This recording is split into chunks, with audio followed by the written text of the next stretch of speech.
गीत सुनदा जा तेरे लिए गा रहा,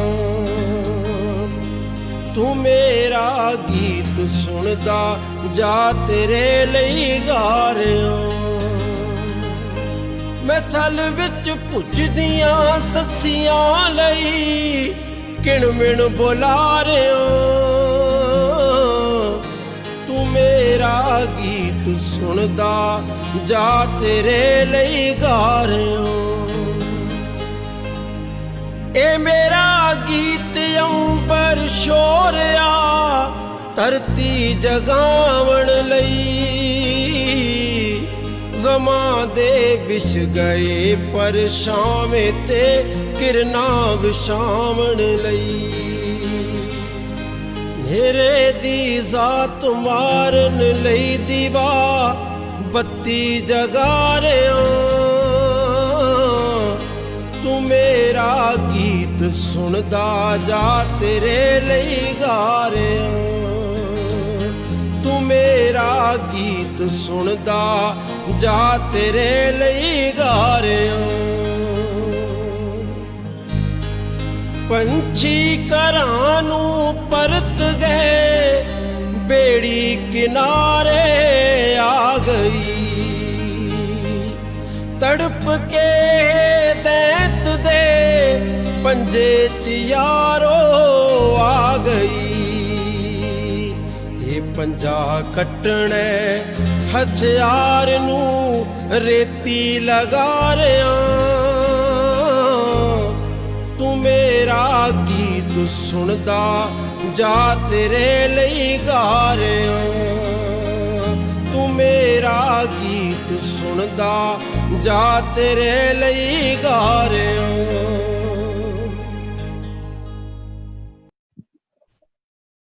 सत श्री अकाल दोस्तों, वेलकम, जी आया नूं वी मंच वालों, मेरे वालों, इंद्रजीत वालों, सारिਆਂ ਨੂੰ जी आया। दोस्तों अज मन उदास है। ਤੁਹਾਨੂੰ पता कि रंगमंच के थंब साडे भारतीय रंगमंच के पद्म विभूषण विजेता इब्राहिम अलकाजी साडे च नहीं रहे। असीं अज उस दुख की घड़ी दे विच आ ते एक कहावत है, कहावत तां नहीं, थिएटर वालिਆਂ ਲਈ एक सूचना है या थिएटर वालिਆਂ ਲਈ एक ऑर्डर है कि शो मस्ट गो ऑन। इस करके असीं 20 मंच के 45वें दिन च अज दाखिल होए आ। 20 मंच वालों ते सारे रंगमंच कलाकारां वालों, भारत दे नहीं ते भारत तो वसदे कलाकारां वालों भी असीं उन्हां नूं याद करदे आ, श्रद्धांजलि भेंट करदे आ। ते अज दा जिहड़ा प्रोग्राम है असीं 20 मंच डेडीकेट कर रहे हैं इब्राहिम अलकाजी साहब होरां नूं। ते मेरी सारे दोस्तां नूं, रंगमंच प्रेमियां नूं बेनती है कि असीं उन्हां दी याद च उन्हां नूं श्रद्धांजलि देण लई 1 मिनट लई मौन वरत रखांगे।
शुक्रिया दोस्तों, धन्नवाद तुहाडा। ਅਸੀਂ ਅੱਜ ਕਾਜੀ ਸਾਹਿਬ ਦੇ ਕੰਮਾਂ ਨੂੰ ਜਾਣਦੇ ਹਾਂ। ਬਹੁਤ ਵੱਡੇ ਵੱਡੇ ਕੰਮ ਕੀਤੇ ਉਹਨਾਂ ਨੇ। ਐਨਐਸਟੀ ਦੇ ਫਾਊਂਡਰ ਡਾਇਰੈਕਟਰ ਰਹੇ ਨੇ। ਉਹਨਾਂ ਨੇ ਬੜੇ ਸ਼ਾਹਕਾਰ ਨਾਟਕ ਆਸ਼ਾੜ ਕਾ ਇੱਕ ਦਿਨ, ਅੰਧਾ ਯੁੱਗ, ਤੁਗਲਕ ਵਰਗੇ ਨਾਟਕਾਂ ਨੂੰ ਖੇਡਿਆ। ਬਹੁਤ ਲੰਬੀ ਲਿਸਟ ਹੈ ਉਹਨਾਂ ਦੇ ਕੰਮਾਂ ਨੂੰ। ਅਸੀਂ ਯਾਦ ਰੱਖਾਂਗੇ ਅਲਕਾਜੀ ਸਾਹਿਬ ਨੂੰ, ਤਾਂ ਉਮਰ ਯਾਦ ਰੱਖਾਂਗੇ। ਸਾਰੇ ਰੰਗਕਰਮੀ, ਰੰਗ ਮੰਚ ਕਲਾਕਾਰ, ਨਾਟਕਕਾਰ, ਨਿਰਦੇਸ਼ਕ, ਅੱਜ ਅਸੀਂ ਉਹਨਾਂ ਲਈ ਆਪਣੇ ਸ਼ਰਧਾਂਜਲੀ ਦੇ ਫੁੱਲ ਅਰਪਿਤ ਕਰਦੇ ਹਾਂ। ਪਰਮਾਤਮਾ ਕਰੇ ਉਹ ਵਾਹਿਗੁਰੂ ਦੇ ਚਰਨਾਂ 'ਚ ਨਿਵਾਸ ਬਖਸ਼ੇ ਉਹਨਾਂ ਨੂੰ। ਦੋਸਤੋ, ਜਿਵੇਂ ਕਿ ਤੁਹਾਨੂੰ ਪਤਾ ਹੈ ਕਿ ਇਸ ਪ੍ਰੋਗਰਾਮ ਦੇ 4 ਸੈਗਮੈਂਟ ਨੇ। ਪਹਿਲਾ ਸੈਗਮੈਂਟ ਹੈ ਸੁਨਹਿਰੀ ਬੋਲ, ਦੂਸਰਾ ਰੂਬਰੂ, ਤੀਸਰਾ ਪੇਸ਼ੇ ਨਜ਼ਰ, ਚੌਥਾ ਚਰਚਾ। ਅੱਜ ਜਿਸ ਸ਼ਖਸੀਅਤ ਦੇ ਅਸੀਂ ਸੁਨਹਿਰੀ ਬੋਲ ਸੁਣਾਂਗੇ, ਡਾਕਟਰ ਕਵਲਜੀਤ ਕਿਸੇ ਜਾਣ ਪਹਿਚਾਣ ਦੇ ਮੁਹਤਾਜ ਨਹੀਂ। ਬਹੁਤ ਲੰਬਾ ਤਜਰਬਾ ਮੈਡਮ ਦਾ। ਚੰਡੀਗੜ੍ਹ ਦੇ ਵਿੱਚ ਕਾਲਜ ਪੜ੍ਹਾਉਂਦੇ ਰਹੇ, ਪੰਜਾਬੀ ਨਾਟਕ ਬਹੁਤ ਕੀਤੇ, ਪੰਜਾਬੀ ਫਿਲਮਾਂ ਕੀਤੀਆਂ, ਬਹੁਤ ਸਾਰਾ ਕੰਮ ਹੈ, ਕਿਤਾਬਾਂ ਲਿਖੀਆਂ। ਤੇ ਮੈਂ ਜੇ ਮੈਡਮ ਦੇ ਕੰਮਾਂ ਦੀ ਤੁਹਾਨੂੰ ਲਿਸਟ ਬਣਾਉਣ ਲੱਗ ਜਾਂ ਤੇ ਬਹੁਤ ਵੱਡਾ ਕੰਮ ਹੈ ਮੈਡਮ ਦਾ। ਅੱਜ ਕੱਲ੍ਹ ਉਹ ਟੋਰਾਂਟੋ ਦੇ ਵਿੱਚ visiting professor Waterloo university Ontario ਦੇ ਵਿੱਚ ਨੇ। 2017 ਦੇ ਵਿੱਚ ਉਹਨਾਂ ਨੇ ਪੰਜਾਬੀ ਕਾਨਫਰੰਸ ਕੀਤੀ ਕੈਨੇਡਾ ਦੇ ਵਿੱਚ। ਬੜੀ ਸਫਲ ਕਾਨਫਰੰਸ ਸੀ। ਮੈਨੂੰ ਵੀ ਉਸ ਕਾਨਫਰੰਸ 'ਚ ਜਾਣ ਦਾ ਮੌਕਾ ਮਿਲਿਆ। ਤਾਂ ਸੁਣਦੇ ਆ ਮੈਡਮ ਦੇ ਸੁਨਹਿਰੀ ਬੋਲ, ਡਾਕਟਰ ਕਵਲਜੀਤ ਕੌਰ।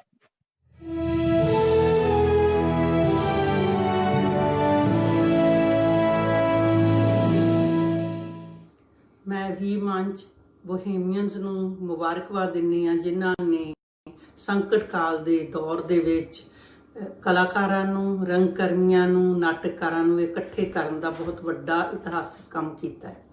ਕਿਉਂਕਿ ਸਾਹਿਤ ਦੇ ਵਿੱਚ ਜਿਹੜਾ ਰੰਗਮੰਚ ਹੈ ਉਹ ਇੱਕ ਸਮੂਹਿਕ ਕਲਾ ਹੈ ਤੇ ਇਹ ਨਾਟਕ ਦਰਸ਼ਕ ਦੇ ਸਹਿਯੋਗ ਤੋਂ ਬਿਨਾਂ ਪੂਰਾ ਨਹੀਂ ਹੋ ਸਕਦਾ। ਤੇ ਅੱਜ ਜਦੋਂ ਅਸੀਂ ਕਮਿਊਨੀਕੇਸ਼ਨ ਦੇ ਦੌਰ ਦੇ ਵਿੱਚ ਤੁਰ ਰਹੇ ਹਾਂ, ਚੱਲ ਰਹੇ ਹਾਂ, ਤਾਂ ਦਰਸ਼ਕ ਸਾਡਾ ਬਦਲ ਗਿਆ ਹੈ। ਸੋ ਉਹ ਦਰਸ਼ਕ ਜਿਹੜਾ ਕਿ ਇੰਟਰਨੈਟ ਤੇ ਬੈਠਾ ਹੈ, YouTube ਤੇ ਬੈਠਾ ਹੈ, ਜਾਂ ਸਾਨੂੰ ਟੀਵੀ ਦੇ ਮਾਧਿਅਮ ਰਾਹੀਂ ਦੇਖ ਰਿਹਾ ਹੈ, ਤੇ ਅਸੀਂ ਉਸ ਤਰੀਕੇ ਦੇ ਨਾਲ ਦਰਸ਼ਕ ਨਾਲ ਰਾਬਤਾ ਬਣਾ ਰਹੇ ਹਾਂ। ਮੈਂ ਗੁਰਵਿੰਦਰ ਸਿੰਘ ਨੂੰ ਤੇ ਉਸਦੀ ਟੀਮ ਨੂੰ ਮੁਬਾਰਕਬਾਦ ਦਿੰਦੀ ਹਾਂ, ਜਿਨ੍ਹਾਂ ਨੇ ਰੰਗਮੰਚ ਦੀ ਇਤਿਹਾਸਕਾਰੀ ਕਰਨ ਦਾ ਇੱਕ ਵੱਡਾ ਤੇ ਬੜਮੁੱਲਾ ਕੰਮ ਕੀਤਾ ਹੈ। ਜਿੱਥੋਂ ਤੱਕ ਪੰਜਾਬੀ ਰੰਗਮੰਚ ਦਾ ਸਵਾਲ ਹੈ, ਇਹ ਹਮੇਸ਼ਾ ਹੀ ਲੋਕ ਪੱਖੀ ਰਿਹਾ ਹੈ, ਲੋਕਾਂ ਦੀ ਆਵਾਜ਼ ਬਣਦਾ ਰਿਹਾ ਹੈ। ਇਸਨੇ ਆਪਣੇ ਕਾਲੇ ਦੌਰ ਦੇ ਵਿੱਚ ਵੀ ਬਹੁਤ ਵੱਡੀ ਇਤਿਹਾਸਿਕ ਭੂਮਿਕਾ ਅਦਾ ਕੀਤੀ ਹੈ। ਮੈਨੂੰ 1987-88 ਦਾ ਦੌਰ ਯਾਦ ਹੈ, ਜਦੋਂ ਸਾਰੇ ਰੰਗਕਰਮੀ ਪਿੰਡਾਂ ਦੇ ਵਿੱਚ ਨਿਕਲੇ ਸਨ ਤੇ ਉਸ ਤਪਦੀ ਦੁਪਹਿਰ ਦੇ ਉੱਤੇ, ਤਪਦੀ ਧਰਤੀ ਦੇ ਉੱਤੇ ਆਪਣੀਆਂ ਰੰਗਮੰਚੀ ਪੇਸ਼ਕਾਰੀਆਂ ਰਾਹੀਂ ਕੁਝ ਛੱਟੇ ਮਾਰੇ ਸਨ ਪਾਣੀ ਦੇ। ਸੋ ਜਿੱਥੇ ਰੰਗਮੰਚ ਲੋਕਾਂ ਦੇ ਨਾਲ ਜੁੜਦਾ ਹੈ, ਉੱਥੇ ਸਰਕਾਰਾਂ ਲਈ ਵੀ ਬਹੁਤ ਵੱਡਾ ਚੈਲੰਜ ਖੜਾ ਕਰਦਾ ਹੈ। ਇਸੇ ਕਰਕੇ ਸਰਕਾਰਾਂ ਸਾਡੇ ਰੰਗਮੰਚ ਨੂੰ, ਨਾਟਕਕਾਰਾਂ ਨੂੰ ਉਸ ਤਰ੍ਹਾਂ ਦੀ ਹੱਲਾਸ਼ੇਰੀ, ਉਤਸ਼ਾਹ ਤੇ ਸਪਾਂਸਰ ਨਹੀਂ ਕਰਦੀਆਂ ਜਿਸ ਤਰੀਕੇ ਦੇ ਨਾਲ ਉਹ ਕਲਾਕਾਰਾਂ ਨੂੰ ਮਦਦ ਦਿੰਦੀਆਂ ਆ ਰਹੀਆਂ ਨੇ। ਅਸੀਂ ਪਿਛਲੇ ਸਾਲ 550 ਸਾਲਾ ਗੁਰੂ ਨਾਨਕ ਦੇਵ ਜੀ ਦਾ ਪੁਰਬ ਮਨਾ ਕੇ ਹਟੇ ਹਾਂ, ਜਿਸ ਨੇ 550 ਸਾਲ ਪਹਿਲਾਂ ਔਰਤਾਂ ਦੇ ਹੱਕ ਵਿੱਚ ਆਵਾਜ਼ ਉਠਾਈ ਸੀ। ਤੇ ਅੱਜ ਵੀ ਸਾਨੂੰ ਅਫਸੋਸ ਨਾਲ ਕਹਿਣਾ ਪੈਂਦਾ ਹੈ ਕਿ ਅਸੀਂ ਅਜੇ ਉਸ ਜਾਤ ਪਾਤ ਦੇ ਤੇ ਪਿੱਤਰ ਸੱਤਾ ਦੀ ਮਾਨਸਿਕਤਾ ਵਿੱਚੋਂ ਬਾਹਰ ਨਹੀਂ ਨਿਕਲ ਸਕੇ। ਤੇ ਸਾਡੇ ਰੰਗਕਰਮੀ ਜਿਹੜੇ ਹੈ ਉਹ ਭਾਵੇਂ ਗਾਹੇ ਵਗਾਹੇ ਇਹਨਾਂ ਚੁਣੌਤੀਆਂ ਨੂੰ, ਇਹਨਾਂ ਸਵਾਲਾਂ ਦੇ ਸਨਮੁਖ ਹੋ ਰਹੇ ਨੇ, ਪਰ ਅਜੇ ਵੀ ਵੱਡੇ ਯਤਨ ਕਰਨ ਦੀ ਲੋੜ ਹੈ।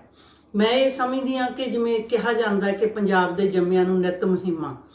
ਪੰਜਾਬ ਹਮੇਸ਼ਾ ਹੀ ਬਹਾਦਰਾਂ ਦਾ ਔਰ ਖਾਸ ਕਰਕੇ ਚੁਣੌਤੀਆਂ ਦਾ, ਜਰਵਾਣਿਆਂ ਦਾ, ਬਾਹਰੋਂ ਧਾੜਵੀਆਂ ਦਾ ਮੁਕਾਬਲਾ ਕਰਦਾ ਰਿਹਾ।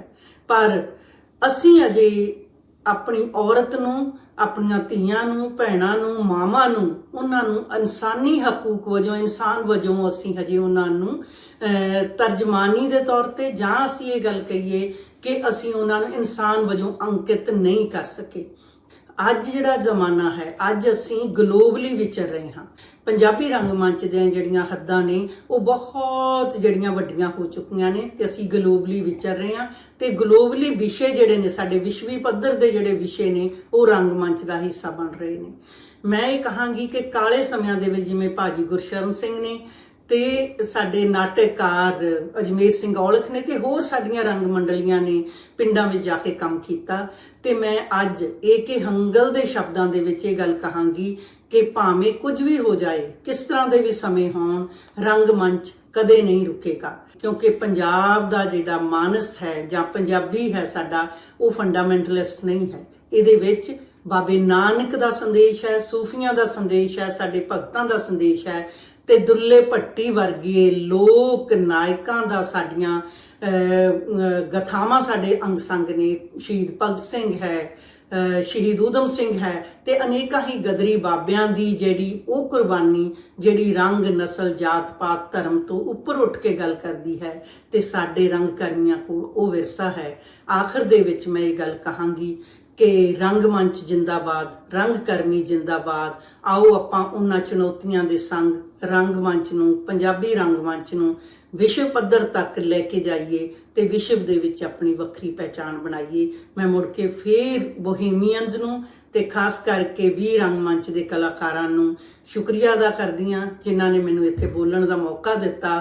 ਤੇ ਮੈਨੂੰ ਲੱਗ ਰਿਹਾ ਹੈ ਕਿ ਜਿਵੇਂ ਚੈੱਕ ਰਿਪਬਲਿਕ ਦੇ ਵਿੱਚ ਬੋਹੇਮੀਅਨ ਇੱਕ ਭੂਗੋਲਿਕ ਖਿੱਤਾ ਹੈ ਤੇ ਉਹ ਘਮੱਕੜ ਲੋਕ ਕਿਸੇ ਸਮੇਂ ਦੇ ਵਿੱਚ ਆਪਣੇ ਕਲਾਕਾਰੀ ਕਰਕੇ ਆਰਟੀਸ਼ੀਅਨ ਸਨ ਉਹ, ਔਰ ਉਹ ਪੱਥਰਾਂ ਨੂੰ ਤਰਾਸ਼ਣ ਵਾਲੇ ਜਿਹੜੇ ਕਲਾਕਾਰ ਸਨ। ਤੇ ਮੈਨੂੰ ਇਹ ਲੱਗ ਰਿਹਾ ਹੈ ਕਿ ਬੋਹੇਮੀਅਨਸ ਵੀ ਰੰਗਮੰਚ ਦੇ ਰਾਹੀਂ ਉਸ ਆਰਟ ਨੂੰ, ਉਸ ਕਲਾ ਨੂੰ ਤਰਾਸ਼ਣ ਦਾ ਕੰਮ ਕਰ ਰਹੇ ਨੇ, ਜਿਹੜੇ ਸਾਡੀ ਅੱਜ ਦੇ ਸਮਿਆਂ ਦੀ ਬਹੁਤ ਮੁੱਖ ਲੋੜ ਹੈ, ਜਿਨ੍ਹਾਂ ਨੇ ਸਾਡੀ ਅਕਾਲਤਾ ਨੂੰ ਦੂਰ ਕਰਕੇ ਇੱਕ ਰੰਗਮੰਚੀ ਮੇਲੇ ਨੂੰ ਅੰਜਾਮ ਦਿੱਤਾ ਹੈ। ਸੋ ਮੈਂ ਸਭ ਦਾ ਸ਼ੁਕਰੀਆ ਕਰਦੀ ਹਾਂ ਤੇ ਰੰਗਮੰਚ ਦੇ ਆਉਣ ਵਾਲੇ ਚੰਗੇਰੇ ਭਵਿੱਖ ਦੀ ਕਾਮਨਾ ਕਰਦੀ ਹਾਂ। ਸ਼ੁਕਰੀਆ।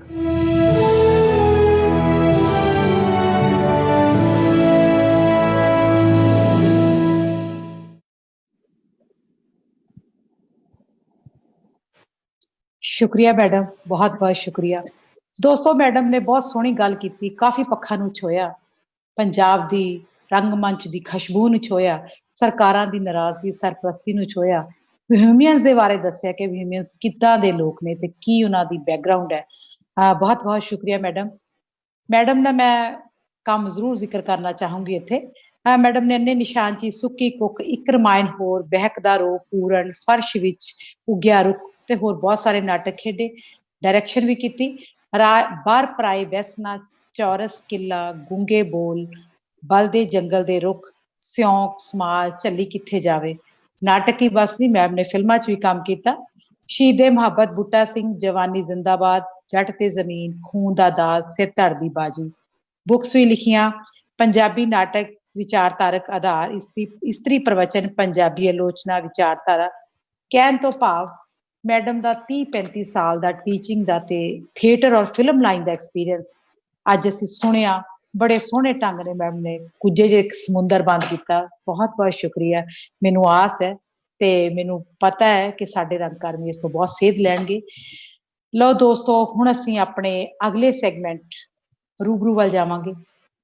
ਰੂਬਰੂ ਦੇ ਵਿੱਚ ਜਿਵੇਂ ਕਿ ਤੁਹਾਨੂੰ ਪਤਾ, ਅਸੀਂ ਕਿਸੇ ਰੰਗਮੰਚ ਕਲਾਕਾਰ ਨਾਲ ਤੁਹਾਡੀ ਜਾਣ ਪਹਿਚਾਣ ਕਰਾਉਣਾ ਹੈ, ਤੁਹਾਡੇ ਨਾਲ ਗੱਲਬਾਤ ਕਰਦੇ ਆਪਾਂ ਸਾਰੇ ਗੱਲ ਕਰਦੇ ਹਾਂ।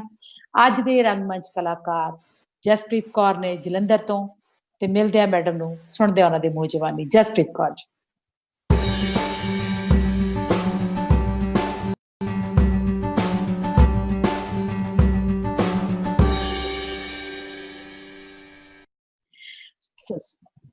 ਹਾਂਜੀ ਮੈਡਮ, ਸਾਡੇ ਨਾਲ ਬਹੁਤ ਸਾਰੇ ਦਰਸ਼ਕ ਜੁੜ ਚੁੱਕੇ ਨੇ ਫੇਸਬੁੱਕ ਤੇ। ਸੁਖੀ ਓਮ ਜੀ, ਫਤਿਹ ਸੋਹੀ, ਲਖਵਿੰਦਰ ਸੱਗੂ, ਹਰੀਸ਼ ਖੁਰਾਣਾ ਜੀ, ਦਵਿੰਦਰ ਕੁਮਾਰ ਜੀ, ਕੁਮਾਰ ਪਵਨਦੀਪ, ਪ੍ਰਵਨੀਤ ਕੌਰ, ਆਕਾਸ਼ਦੀਪ, ਹਰਮੀਤ ਸਿੰਘ, ਹਰੀਸ਼ ਖੁਰਾਣਾ, ਬੋਵੀ ਸਿੱਧੂ, ਬਲਕਾਰ ਸਿੱਧੂ ਜੀ, ਰਵਨੀਤ ਕੌਰ। ਦੋਸਤੋ, ਬਹੁਤ ਵਧੀਆ ਲੱਗਦਾ ਤੁਸੀਂ ਸਾਡੇ ਨਾਲ ਰੋਜ਼ ਜੁੜਦੇ ਹੋ। ਆਓ ਅੱਜ ਆਪਾਂ ਮਿਲਦੇ ਹਾਂ ਰੰਗਮੰਚ ਦੀ ਇੱਕ ਨਵੀਂ ਕਲਾਕਾਰਾ ਜਸਪ੍ਰੀਤ ਹੋਰਾਂ ਨੂੰ। ਸਤਿ ਸ਼੍ਰੀ ਅਕਾਲ ਮੈਡਮ, ਜੀ ਆਇਆਂ ਨੂੰ। ਸਤਿ ਸ਼੍ਰੀ ਅਕਾਲ ਜੀ। ਮੇਰਾ ਨਾਮ, ਠੀਕ ਠਾਕ ਹੋ? ਬਿਲਕੁਲ ਠੀਕ ਜੀ। ਹਾਂਜੀ ਮੈਮ, ਤੁਸੀਂ ਜਲੰਧਰ ਨੂੰ ਬਿਲੋਂਗ ਕਰਦੇ ਹੋ, ਤੁਸੀਂ ਨਾਟਕ ਕਰਦੇ ਰਹੇ ਹੋ, ਤਾਂ ਸਾਡੇ ਦਰਸ਼ਕਾਂ ਨੂੰ ਦੱਸੋ ਕਿ ਤੁਸੀਂ ਕਿੱਦਾਂ ਥੀਏਟਰ ਸ਼ੁਰੂ ਕੀਤਾ, ਕੀ ਤੁਹਾਡਾ ਸਫ਼ਰ ਰਿਹਾ ਰੰਗਮੰਚ ਦਾ? ਹਾਂਜੀ, ਮੈਂ ਇਹ ਥੀਏਟਰ ਜਿਹੜਾ ਮੈਂ ਸ਼ੁਰੂ ਕੀਤਾ ਹੈ ਜਦੋਂ ਮੈਂ ਪਹਿਲਾਂ ਸਕੂਲ 'ਚ ਸੀ। ਇਹ ਮੈਂ ਕੀਤਾ ਸੀ ਝਿਲਮਿਲ ਤਾਰੇ ਤੋਂ। ਝਿਲਮਿਲ ਤਾਰੇ ਤੇ ਮੈਂ ਪਹਿਲੀ ਵਾਰੀ ਮਿਮਿਕਰੀ ਕੀਤੀ ਸੀਗੀ ਪਹਿਲਾਂ ਤਾਂ ਮੈਂ ਕਲਾਸ 'ਚ ਆਵਾਜ਼ਾਂ ਕੱਢਦੀ ਸੀ, ਟੀਚਰਸ ਦੀ ਬਹੁਤ ਨਕਲਾਂ ਲਾਉਂਦੀ ਸੀ, ਤੇ ਫਿਰ ਉਸ ਤੋਂ ਬਾਅਦ ਟੀਚਰਸ ਨੇ ਮੈਨੂੰ ਦੇਖਿਆ ਵੀ ਇਹ ਕੁੜੀ ਆਵਾਜ਼ਾਂ ਕੱਢਦੀ ਹੈ, ਟੀਚਰਸ ਦੀ ਨਕਲਾਂ ਲਾਉਂਦੀ ਹੈ, ਤੇ ਮੈਂ ਝਿਲਮਿਲ ਤਾਰੇ 'ਚ ਕੀਤਾ ਪਰਫਾਰਮ। ਫਿਰ ਉਸ ਤੋਂ ਬਾਅਦ ਮੈਂ ਕਾਲਜ ਟਾਈਮ 'ਚ ਮੈਂ ਥੀਏਟਰ ਕੀਤਾ, ਉੱਥੇ ਮੈਂ 8 ਟਾਈਮਸ ਗੋਲਡ ਮੈਡਲਿਸਟ ਰਹੀ ਹਾਂ ਮਿਮਿਕਰੀ ਵਿੱਚੋਂ। ਤੇ ਤੁਸੀਂ ਮੈਂ ਤੁਹਾਨੂੰ ਵਿੱਚੋਂ ਟੋਕ ਰਹੀ ਹਾਂ, ਤੁਸੀਂ ਕਹਿ ਰਹੇ ਹੋ ਮੈਂ ਕਾਲਜ 'ਚ ਮਿਮਿਕਰੀ ਸਕੂਲ ਲੈਵਲ ਤੇ ਮਿਮਿਕਰੀ ਸ਼ੁਰੂ ਕੀਤੀ। ਕੀ ਤੁਹਾਡੀ ਫੈਮਿਲੀ ਦੇ ਵਿੱਚ ਸੀਗਾ ਕੋਈ ਥੀਏਟਰ ਆਰਟਿਸਟ, ਜਾਂ ਤੁਹਾਨੂੰ ਇਹ ਚੀਜ਼ ਕਿੱਥੋਂ ਮਤਲਬ ਮਿਲੀ, ਇਹ ਗੁਣ ਕਿੱਥੋਂ ਆਇਆ? ਹਾਂ, ਸਾਡੇ ਪਰਿਵਾਰ ਵਿੱਚ ਕੋਈ ਵੀ ਨਹੀਂ ਜਿਨ੍ਹਾਂ ਨੇ ਸਟੇਜ ਕੀਤਾ ਹੋਵੇ, ਥੀਏਟਰ ਕੀਤਾ ਹੋਵੇ।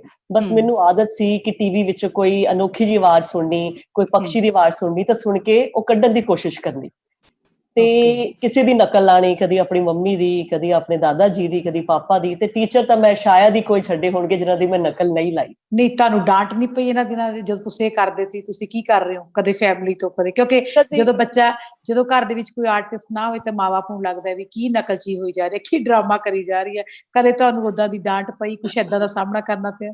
ਉਹ ਮੈਨੂੰ ਇੰਨਾ ਜ਼ਰੂਰ ਸਿਖਾਉਂਦੇ ਹੁੰਦੇ ਸੀ ਕਿ ਵੱਡਿਆਂ ਦੀ ਨਕਲਾਂ ਨਹੀਂ ਲਾਈਦੀਆਂ, ਨਹੀਂ ਕਰੇ। ਹਾਂ, ਮੈਂ ਉਹੀ ਪੁੱਛ ਰਹੀ ਸੀ। ਹਾਂਜੀ, ਪਰ ਜਦੋਂ ਮੈਂ ਨਕਲ ਲਾਉਂਦੀ ਸੀ ਸਾਰੇ ਹੱਸਦੇ ਬਹੁਤ ਹੁੰਦੇ ਸੀਗੇ, ਤੇ ਕੁਛ ਹਾਂਜੀ, ਤੇ ਮੈਂ ਆਪ ਵੀ ਬੜਾ ਖੁਸ਼ ਹੁੰਦੀ ਸੀ, ਮੈਂ ਆਪ ਵੀ ਬੜਾ ਇੰਜੋਏ ਕਰਦੀ ਸੀ ਕਿ ਸਭ ਦੀਆਂ ਨਕਲਾਂ ਲਾਣੀਆਂ। ਕਦੀ ਕਦੀ ਡਾਂਟ ਪੈਂਦੀ ਸੀ ਵੀ ਟੀਚਰ ਦੀ ਨਕਲ ਥੋੜ੍ਹਾ ਲਾਈਦੀ ਆ, ਉਹ ਤੇਰੇ ਗੁਰੂ ਹੁੰਦੇ ਆ, ਜਾਂ ਵੱਡਿਆਂ ਦੀ ਨਕਲਾਂ ਨਹੀਂ ਲਾਈਦੀਆਂ। ਪਰ ਉਹ ਏਦਾਂ ਦੀ ਆਦਤ ਪਈ ਆ ਵੀ ਕਿਸੇ ਨੂੰ ਸ਼ਾਇਦ ਬਖਸ਼ਿਆ ਨਹੀਂ ਆ। ਜੇ ਟ੍ਰੇਨ 'ਚ ਬੈਠੀ ਆ ਤਾਂ ਉਹਨੂੰ ਦੇਖ ਲੈਣਾ ਉਹ ਕਿੱਦਾਂ ਬੈਠਾ, ਜੇ ਬੱਸ 'ਚ ਬੈਠੀ ਤਾਂ ਉਹਨੂੰ ਆਬਜ਼ਰਵ ਕਰ ਲੈਣਾ। ਤੇ ਕਾਲਜ 'ਚ ਆ ਕੇ ਮੈਂ ਮਿਮਿਕਰੀ ਹਿਸਟੋਨਿਕਸ ਕੀਤਾ, ਤੇ 3 ਟਾਈਮਸ ਨੈਸ਼ਨਲ ਵਿਨਰ ਰਹੀ, ਤੇ ਗੋਲਡ ਮੈਡਲਿਸਟ ਰਹੀ ਮੈਂ ਮਿਮਿਕਰੀ ਵਿੱਚੋਂ, ਹਿਸਟੋਨਿਕਸ ਵਿੱਚੋਂ। ਤੇ ਤੁਸੀਂ ਕਿੱਦਾਂ ਦੇ ਸਬਜੈਕਟ ਲੈ ਕੇ ਕੰਮ ਕਰਦੇ ਸੀ? ਤੁਹਾਨੂੰ ਕਿੱਦਾਂ ਦਾ, ਮਤਲਬ ਕੌਣ ਤੇ ਤਿਆਰ ਕਰਵਾਉਂਦਾ ਸੀ? ਮੈਂ ਇਹ ਗੱਲਾਂ ਤਾਂ ਪੁੱਛ ਰਹੀ ਕਿਉਂਕਿ ਤੁਹਾਡੀ ਫੈਮਿਲੀ ਬੈਕਗ੍ਰਾਉਂਡ ਨਹੀਂ ਸੀ ਥੀਏਟਰ ਵਾਲੀ, ਜਾਂ ਕੋਈ ਡਰਾਮਾ ਆਰਟਿਸਟ ਨਹੀਂ ਸੀ, ਇਸ ਲਈ ਮੈਂ ਤੁਹਾਨੂੰ ਪੁੱਛ ਰਹੀ ਕਿ ਤੁਸੀਂ ਉਸ ਚੀਜ਼ ਨੂੰ ਕਿਵੇਂ ਮਤਲਬ ਗ੍ਰੈਬ ਕੀਤਾ, ਜਾਂ ਕਿਵੇਂ ਸਿੱਖਿਆ, ਕਿੱਦਾਂ ਦੀ ਤੁਹਾਡਾ ਸਿਖਲਾਈ ਹੋਈ ਹੈ? ਹਾਂਜੀ, ਸਕੂਲ ਵਿੱਚ ਤਾਂ ਸੀ ਜਿਹੜੀਆਂ ਛੋਟੀਆਂ ਆਵਾਜ਼ਾਂ, ਜਿੱਦਾਂ ਟ੍ਰੇਨ ਹੋ ਗਈ, ਕੋਇਲ, ਛੋਟੇ ਬੱਚੇ ਦੀ, ਡੌਗੀ ਦੀ, ਆਪਣੇ ਪੱਪੀ ਦੀ। ਤੇ ਜਦੋਂ ਮੈਂ ਕਾਲਜ 'ਚ ਆਈ ਆ, ਜਿੱਦਾਂ ਮੈਂ ਹੋਰ ਆਵਾਜ਼ਾਂ ਕੱਢਣ ਲੱਗ ਗਈ, ਤੇ ਜਿੱਦਾਂ ਮੈਂ ਕੋਈ ਆਵਾਜ਼ ਕੱਢ ਲੈਂਦੀ ਸੀ, ਤੇ ਉਸ ਹਿਸਾਬ ਨਾਲ ਮੈਂ ਸਟੋਰੀ ਆਪਣੇ ਆਪ ਹੀ ਬਣਾ ਲੈਂਦੀ ਸੀ। ਜੇ ਮੈਨੂੰ ਬੱਚੇ ਦੀ ਆਵਾਜ਼ ਆਉਂਦੀ ਤਾਂ ਬੱਚੇ ਦੀ ਗੱਲ ਆਪੇ ਜੋੜ ਲੈਣੀ, ਕਿ ਨਿੱਕਾ ਨਿਆਣਾ ਦੇਖਿਆ, ਸਾਹਮਣੇ ਦੇ ਘਰ ਨਿੱਕਾ ਨਿਆਣਾ ਹੋਇਆ, ਉਹ ਕਿੱਦਾਂ ਰੋਂਦਾ। ਤੇ ਜੇ ਮੈਂ ਕੁੱਤੇ ਦੀ ਆਵਾਜ਼ ਸਿੱਖ ਲਈ ਤਾਂ ਮੈਂ ਦੇਖਿਆ ਅੱਜ ਮੈਂ ਜਾਂਦੀ ਪਈ ਸੀ ਤੇ ਕੁੱਤਾ ਮੇਰੇ ਮੂਹਰੇ ਆ ਗਿਆ। ਸੋ ਜਿੱਦਾਂ ਆਵਾਜ਼ ਕੱਢਦੀ ਗਈ, ਉਦਾਂ ਮੈਂ ਸਟੋਰੀ ਨੂੰ ਉਹ ਸ਼ੇਪ ਦਿੰਦੀ ਗਈ। ਤੁਸੀਂ ਆਪਣੇ ਆਪ ਹੀ, ਮਤਲਬ ਤੁਹਾਨੂੰ ਕਿਸੇ ਦੀ ਮੇਰੇ ਟ੍ਰੇਨਿੰਗ ਦੀ? ਨਹੀਂ, ਬਿਲਕੁਲ ਮੈਨੂੰ ਟ੍ਰੇਨਿੰਗ, ਮੈਨੂੰ ਸਕੂਲ ਦੇ ਵਿੱਚ ਮੇਰੇ ਟੀਚਰਸ ਨੇ ਮੈਨੂੰ ਬਹੁਤ ਗਾਈਡ ਕੀਤਾ। ਤੇ ਜਦੋਂ ਮੈਂ ਕਾਲਜ ਆਈ ਆ, ਸਾਡੇ ਜਿਹੜੇ HOD ਤੇ ਬਹੁਤ ਸਾਰੀ ਟੀਚਰਸ, ਤੇ ਸਾਡੇ ਪਲੇ ਵਾਲੇ ਸਰ, ਸਾਡੇ ਪਲੇ ਵਾਲੇ ਟੀਚਰਸ, ਮਿਮਿਕਰੀ ਵਾਲੇ ਟੀਚਰਸ, ਸਾਰਿਆਂ ਨੇ ਮੇਰਾ ਬਹੁਤ ਸਾਥ ਦਿੱਤਾ। ਮੈਨੂੰ ਬਹੁਤ ਵਧੀਆ ਤਰੀਕੇ ਨਾਲ ਦੱਸਿਆ ਕਿ ਸਟੇਜ ਤੇ ਕਿੱਦਾਂ ਚੜ੍ਹਨਾ, ਕਿੱਦਾਂ ਚੀਜ਼ ਨੂੰ ਪ੍ਰੈਜ਼ੈਂਟ ਕਰਨਾ, ਕਿੱਦਾਂ ਬੋਲਣਾ। ਮੈਂ ਉਹਨਾਂ ਦੀ ਬਹੁਤ ਸ਼ੁਕਰਗੁਜ਼ਾਰ ਹਾਂ ਜਿਨ੍ਹਾਂ ਨੇ ਮੈਨੂੰ ਅੱਜ ਇੱਥੇ ਤੱਕ ਪਹੁੰਚਾਇਆ ਕਿ ਮੈਂ ਤੁਹਾਡੇ ਨਾਲ ਗੱਲ ਕਰ ਸਕਾਂ। ਜਦੋਂ ਤੁਸੀਂ ਥੀਏਟਰ ਕਰ ਰਹੇ ਸੀ ਜਾਂ ਕਾਲਜ ਵਿੱਚ ਪਾਰਟਿਸਿਪੇਟ ਕਰ ਰਹੇ ਸੀ, ਕੀ ਤੁਹਾਨੂੰ ਕਦੇ ਮੌਕਾ ਮਿਲਿਆ ਕਿਸੇ ਮੈਚੁਰ ਥੀਏਟਰ ਗਰੁੱਪ ਦਾ ਨਾਟਕ ਦੇਖਣ ਲਈ, ਜਾਂ ਤੁਹਾਡੇ ਚ ਚੇਟਕ ਸੀਗੀ ਕਿ ਮੈਂ ਕਿਸੇ ਦਾ ਨਾਟਕ ਦੇਖਾਂ, ਜਾਂ ਮੈਂ ਕਿਸੇ ਦੀ ਡਾਇਰੈਕਸ਼ਨ ਹੇਠ ਕੰਮ ਕਰਾਂ? ਤੁਹਾਨੂੰ ਕਦੇ ਇਦਾਂ ਦਾ ਫੀਲ ਹੋਇਆ? ਤੁਸੀਂ ਜਲੰਧਰ ਚ ਰਹਿ ਰਹੇ ਹੋ, ਕਦੇ ਕੋਈ ਨਾਟਕ ਦੇਖਿਆ ਪ੍ਰੋਫੈਸ਼ਨਲ? ਜਦੋਂ ਅਸੀਂ ਯੂਥ ਫੈਸਟੀਵਲ ਜਾਂਦੇ ਸੀਗੇ ਤੇ ਅਸੀਂ ਸੁਣਦੇ ਸੀਗੇ ਕਿ ਫਲਾਣੇ ਕਾਲਜ ਤੋਂ ਆਹ ਵਾਲਾ ਪਲੇ ਆ ਰਿਹਾ, ਤੇ ਉਹ ਪਲੇ ਇਹਨਾਂ ਸਰ ਨੇ ਕਰਾਇਆ। ਤੇ ਜਦੋਂ ਅਸੀਂ ਸੁਣਦੇ ਸੀ ਕਿ ਇਹ ਸਰ ਦੇ ਇਹ ਪਲੇ ਬਹੁਤ ਜਿੱਤੇ ਆ, ਸੋ ਸਾਨੂੰ ਕਿਉਰਿਓਸਿਟੀ ਹੁੰਦੀ ਸੀ ਕਿ ਇਹ ਵਾਲੇ ਸਰ ਦਾ ਕਰਾਇਆ ਹੋਇਆ ਪਲੇ ਹਮੇਸ਼ਾ ਜਿੱਤਦਾ ਹੈ, ਤੇ ਇਹ ਪਲੇ ਅਸੀਂ ਜ਼ਰੂਰ ਦੇਖਣਾ ਹੈ। ਤੇ ਅਸੀਂ ਆਪਣੇ HOD ਨਾਲ ਰਿਕੁਐਸਟ ਕਰਕੇ ਕਿ ਉਹ ਸਰ ਦਾ ਇਹ ਵਾਲਾ ਪਲੇ ਅਸੀਂ ਜ਼ਰੂਰ ਦੇਖਣਾ ਹੈ, ਉਹ ਕਿਉਂ ਜੇ ਜਿੱਤਦਾ, ਉਹ 'ਚ ਕੀ ਕਾਰਨ ਹੈ, ਉਹਦੇ 'ਚ ਕੀ ਖਾਸੀਅਤ ਹੈ, ਤਾਂ ਕਿ ਅਸੀਂ ਵੀ ਸਿੱਖੀਏ। ਤੁਸੀਂ ਜਦੋਂ ਨਾਟਕ ਕੀਤੇ ਕਾਲਜ ਦੇ ਵਿੱਚ, ਤੁਸੀਂ ਕਿੱਦਾਂ ਦੇ ਨਾਟਕ ਕੀਤੇ? ਤੁਹਾਡੀ ਡਾਇਰੈਕਟ ਚੋਇਸ ਹੈ ਡਾਇਰੈਕਟਰ ਦੇ, ਤੁਸੀਂ ਕਿੱਦਾਂ ਦੇ ਕਰੈਕਟਰ ਪੋਰਟਰੇਟ ਕਰਦੇ ਸੀ? ਤੁਹਾਨੂੰ ਕੀ ਲੱਗਦਾ ਸੀ ਇੱਕ ਔਰਤ ਹੋਣ ਦੇ ਨਾਤੇ, ਇੱਕ ਕੁੜੀ, ਉਦੋਂ ਤੱਕ ਹਰ ਬੱਚੇ ਹੁੰਦੇ ਆਪਾਂ ਕਾਲਜ ਯੂਨੀਵਰਸਿਟੀਆਂ ਟਾਈਮਸ ਦਾ, ਉਦੋਂ ਤੱਕ ਤੁਸੀਂ ਕਿੱਦਾਂ ਦੇ ਕਰੈਕਟਰ ਪਲੇ ਕੀਤੇ? ਮੈਂ ਪੰਜਾਬੀ ਦਾ ਵੀ ਕੀਤਾ ਹੈਗਾ, ਤੇ ਮੈਂ ਹਿੰਦੀ ਵੀ ਕੀਤਾ ਹੈਗਾ। ਨਹੀਂ, ਮੇਰੀ ਮੁਰਾਦ ਹੈ ਤੁਸੀਂ ਰੋਲ ਕਿੱਦਾਂ ਦੇ ਕੀਤੇ? ਰੋਲ ਮੈਂ ਸੈਡ ਵੀ ਕੀਤੇ ਹੈਗੇ ਆ, ਕਾਮੇਡੀ ਵੀ ਕੀਤੀ ਹੈਗੀ ਹੈ। ਕਈ ਵਾਰ ਕੀ ਹੁੰਦਾ ਸੀ, ਇੱਕ ਪਲੇ ਦੇ ਵਿੱਚ ਮੇਰੇ 3 ਰੋਲ ਹੁੰਦੇ ਸੀਗੇ। ਬੱਚੇ ਦਾ ਵੀ ਕੀਤਾ ਹੋਇਆ, ਬਜ਼ੁਰਗ ਦਾ ਵੀ ਕੀਤਾ ਹੋਇਆ, ਹਰ ਤਰ੍ਹਾਂ ਦਾ ਕਿਰਦਾਰ ਕੀਤਾ ਹੋਇਆ। ਸਾਡੇ ਨਾਲ ਬਹੁਤ ਸਾਰੇ ਦਰਸ਼ਕ ਜੁੜ ਚੁੱਕੇ ਨੇ। Madam Kawaljit Dhillon ji, madam welcome ਜੀ, ਆਇਆਂ ਨੂੰ ਤੁਹਾਡਾ। ਤੁਹਾਡੇ ਬਹੁਤ ਵਧੀਆ, ਬੜੇ ਭਾਵਪੂਰਨ ਤੁਹਾਡੇ ਜਿਹੜੇ ਅੱਜ ਬੋਲ ਸੁਣੇ। ਮੈਨੂੰ ਪਤਾ ਮੇਰੇ ਸਾਰੇ ਰੰਗਮੰਚ ਸਾਥੀ ਇਸ ਚੀਜ਼ ਤੋਂ ਬਹੁਤ ਸੇਧ ਲੈਣਗੇ। ਵੈਲਕਮ ਮੈਡਮ ਤੁਹਾਡਾ। ਚੰਦਰ ਹਬੀਬ ਜੀ ਕਹਿ ਰਹੇ ਨੇ ਮਮੇਕਰੀ ਜ਼ਰੂਰ ਸੁਣਾਓ ਜੀ। Kawaljeet madam, I feel proud I had chance to work with Kawaljeet Dhillon madam. ਫਿਰ ਥੈਂਕਸ ਕਰ ਰਹੇ ਨੇ ਇੰਟਰੋਡਿਊਸ ਵੀ ਮੰਚ ਦਾ। Jagjit Singh ji, in theatre to intimate a character in life acting, ਰੰਗਮੰਚੀ ਵੰਗਾਰਾਂ ਦੀ ਸ਼ਾਨਦਾਰ ਤਰਜਮਾਨੀ ਕਰਦੇ ਖੂਬਸੂਰਤ ਬੋਲ। ਤੁਸੀਂ ਦਰਸ਼ਕਾਂ ਦੀ ਫਰਮਾਇਸ਼ ਤੇ ਜੇ ਥੋੜੀ ਜਿਹੀ ਕੋਈ ਮਿਮਿਕਰੀ ਦਾ ਸਾਨੂੰ ਬਿਲਕੁਲ ਜੀ। ਸੁਣਾ ਸਕਦੇ ਹੋ? ਪਹਿਲਾਂ ਮੈਂ ਤੁਹਾਨੂੰ ਚਲੋ ਆਪਾਂ ਏਦਾਂ ਕਰਦੇ ਹਾਂ, ਸਾਡਾ ਟਾਈਮ ਵੀ ਪੇਸ਼ੇ ਨਜ਼ਰ ਦਾ ਹੋ ਚੁੱਕਿਆ ਤੇ ਆਪਾਂ ਦੇਖਦੇ ਹਾਂ ਅੱਜ ਦਾ ਤੁਸੀਂ ਕੀ ਪੇਸ਼ ਕਰ ਰਹੇ ਹੋ, ਕਿੱਦਾਂ ਦੀ ਤੁਹਾਡੀ ਪੇਸ਼ਕਾਰੀ, ਪਲੀਜ਼ ਸਾਡੇ ਦਰਸ਼ਕਾਂ ਨੂੰ ਹਾਂਜੀ। ਉਹਦਾ ਨਾਮ ਤੇ। ਹਾਂਜੀ, ਅੱਜ ਮੈਂ ਇੱਕ ਕਹਾਣੀ ਪੜ੍ਹਨ ਜਾ ਰਹੀ ਹਾਂ। ਇਹ ਕਹਾਣੀ ਪੋਲੈਂਡ ਦੇਸ਼ ਦੀ ਹੈ, ਉੱਥੇ ਦੀ ਲੋਕ ਬਸ ਕਹਾਣੀ ਹੈ। ਬਾਕੀ ਆਪਾਂ ਮੈਮ ਉੱਥੇ ਦੇਖਾਂਗੇ, ਦੇਖਣ ਤੋਂ ਬਾਅਦ ਗੱਲਬਾਤ ਕਰਾਂਗੇ। ਠੀਕ ਹੈ ਜੀ। ਠੀਕ ਹੈ ਜੀ, ਦੇਖਦੇ ਹਾਂ ਅਗਲਾ ਸੈਗਮੈਂਟ। ਰਾਈਟਰ ਤੁਹਾਡਾ ਰਾਈਟਰ ਨਹੀਂ ਦੱਸਿਆ ਤੁਸੀਂ ਮੈਨੂੰ? ਇਹ ਕਹਾਣੀ ਅਨੁਵਾਦ ਕੀਤੀ ਗਈ ਹੈ ਪੰਜਾਬੀ ਦੇ ਵਿੱਚ। ਇਹ ਡਾਕਟਰ ਤਜਿੰਦਰ ਕੌਰ ਜੀ ਦੀ ਅਨੁਵਾਦ ਕੀਤੀ ਹੋਈ ਹੈ ਪੰਜਾਬੀ ਦੇ ਵਿੱਚ, ਤੇ ਇਹ ਪੋਲੈਂਡ ਦੇਸ਼ ਦੀ ਲੋਕ ਕਹਾਣੀ ਹੈ। ਠੀਕ ਹੈ ਜੀ। ਨਾਮ ਕੀ ਹੈ ਜੀ ਕਹਾਣੀ ਦਾ? ਸੁਸਤੀ ਦੀ ਪੰਡ। ਸੁਸਤੀ ਦੀ ਪੰਡ। ਠੀਕ ਹੈ ਦੋਸਤੋ, ਦੇਖਦੇ ਹਾਂ ਪੇਸ਼ੇ ਨਜ਼ਰ ਸੈਗਮੈਂਟ ਦੇ ਵਿੱਚ ਨਾਟਕ ਸੁਸਤੀ ਦੀ ਪੰਡ।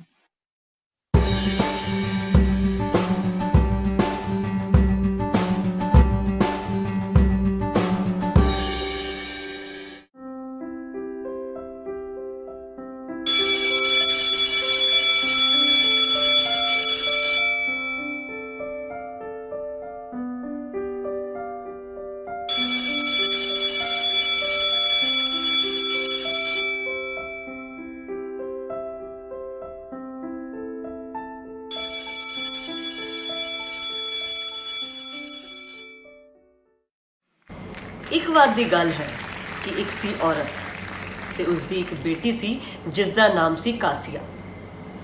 ਕਾਸੀਆ ਬਹੁਤ ਹੀ ਪਿਆਰੀ ਸੀ ਤੇ ਬਹੁਤ ਹੀ ਤੰਦਰੁਸਤ ਸੀ, ਪਰ ਸੀ ਉਹ ਰੱਜ ਕੇ ਆਲਸੀ। ਉਹ ਬਸ ਖਾਣ ਤੇ ਸੌਣ ਤੋਂ ਇਲਾਵਾ ਹੋਰ ਕਿਸੇ ਕੰਮ ਨੂੰ ਹੱਥ ਨਹੀਂ ਸੀ ਲਾਉਂਦੀ। ਇਸੇ ਤਰ੍ਹਾਂ ਹੀ ਉਹ ਹੁਣ 20 ਵਰ੍ਹਿਆਂ ਦੀ ਹੋ ਗਈ ਸੀ ਤੇ ਨਾ ਉਸਨੇ ਕਦੀ ਆਪਣਾ ਕੋਈ ਕੰਮ ਕੀਤਾ, ਕਦੀ ਮੂੰਹ ਧੋਤਾ ਤੇ ਨਾ ਹੀ ਕਦੀ ਆਪਣਾ ਸਿਰ ਵਾਹਿਆ ਸੀ। ਉਸਦੇ ਵਾਲ ਹਮੇਸ਼ਾ ਉਲਝੇ ਹੀ ਰਹਿੰਦੇ। ਇਸ ਕਰਕੇ ਲੋਕ ਉਸਨੂੰ ਝਾਟੋ ਆਖਣ ਲੱਗ ਪਏ ਸੀ। ਉਸਦੀ ਮਾਂ ਨੂੰ ਸਾਰਾ ਚੌਂਕਾ ਆਪ ਹੀ ਕਰਨਾ ਪੈਂਦਾ ਸੀ, ਕਿਉਂਕਿ ਜੇ ਉਹ ਝਾਟੋ ਵੱਲ ਝਾਕ ਰੱਖਦੀ ਤਾਂ ਉਸਦੇ ਚੌਂਕੇ 'ਚ ਭਾਂਡੇ ਵੀ ਜੂਠੇ ਪਏ ਰਹਿਣੇ ਸੀ। ਨਾ ਕਿਸੇ ਨੇ ਵਿਹੜਾ ਧੋਣਾ ਸੀ ਤੇ ਨਾ ਹੀ ਕਿਸੇ ਨੇ ਗਾਂ ਦਾ ਦੁੱਧ ਚੋਣਾ ਸੀ। ਕਦੇ ਕਦੇ ਉਸਦੀ ਮਾਂ ਉਸਨੂੰ ਸੱਦ ਕੇ ਆਖਦੀ, ਨੀ ਕਮਲੀਏ, ਘਰ ਦਾ ਕੰਮ ਸਿੱਖ ਲੈ, ਤੈਨੂੰ ਕਿਸੇ ਰਾਜਕੁਮਾਰ ਨੇ ਨਹੀਂ ਵਿਆਹੁਣ ਆਣਾ। ਉੜ ਕੇ ਵਿਆਹ ਤਾਂ ਤੇਰਾ ਕਿਸੇ ਕਿਸਾਨ ਦੇ ਪੁੱਤ ਨਾਲ ਹੀ ਹੋਊ, ਜਿਹੜਾ ਤੇਰੇ ਤੇ ਹੁਕਮ ਚਲਾਊ ਤੇ ਆਖੂ ਚੱਲ ਘਰ ਦੀ ਝਾੜ ਪੁੰਜ ਕਰ। ਉਹਨੇ ਤੇਰਾ ਕੋਈ ਬਹਾਨਾ ਨਹੀਂ ਸੁਣਨਾ ਕਿ ਤੇਰੀਆਂ ਬਾਹਾਂ ਦੁਖਦੀਆਂ ਨੇ, ਆਹ ਹੁੰਦਾ ਉਹ ਹੁੰਦਾ। ਪਰ ਉਹ ਮਾਂ ਦੀ ਆਖੀ ਇੱਕ ਨਾ ਸੁਣਦੀ ਤੇ ਪਾਸਾ ਵੱਟ ਕੇ ਸੌਂ ਜਾਂਦੀ। ਉਸ ਦੀਆਂ ਹਾਨਣਾ ਦੇ ਵਿਆਹ ਹੋ ਚੁੱਕੇ ਸੀ, ਪਰ ਇਹਦੇ ਵੱਲ ਕੋਈ ਅੱਖ ਭਰ ਕੇ ਵੀ ਨਹੀਂ ਸੀ ਵੇਖਦਾ। ਹਰ ਕੋਈ ਇਹੀ ਸੋਚਦਾ ਕਿ ਜਿਹੜੀ ਪਤਨੀ ਲੀੜਾ ਨਹੀਂ ਧੋ ਸਕਦੀ, ਰੋਟੀ ਟੁੱਕ ਨਹੀਂ ਕਰ ਸਕਦੀ ਸੀ, ਉਹ ਫਾਹੇ ਦੇਣਾ। ਇਸੇ ਦੌਰਾਨ ਕਾਸੀਆ ਨੇ ਬਾਗਾ ਦੇ ਰਾਖੀ ਇੱਕ ਨੌਜਵਾਨ ਨਾਲ ਉਸਨੂੰ ਪਿਆਰ ਹੋ ਗਿਆ, ਜਿਹੜਾ ਕਿ ਅਕਸਰ ਇਹਨਾਂ ਦੇ ਘਰ ਆਉਂਦਾ ਜਾਂਦਾ ਸੀ।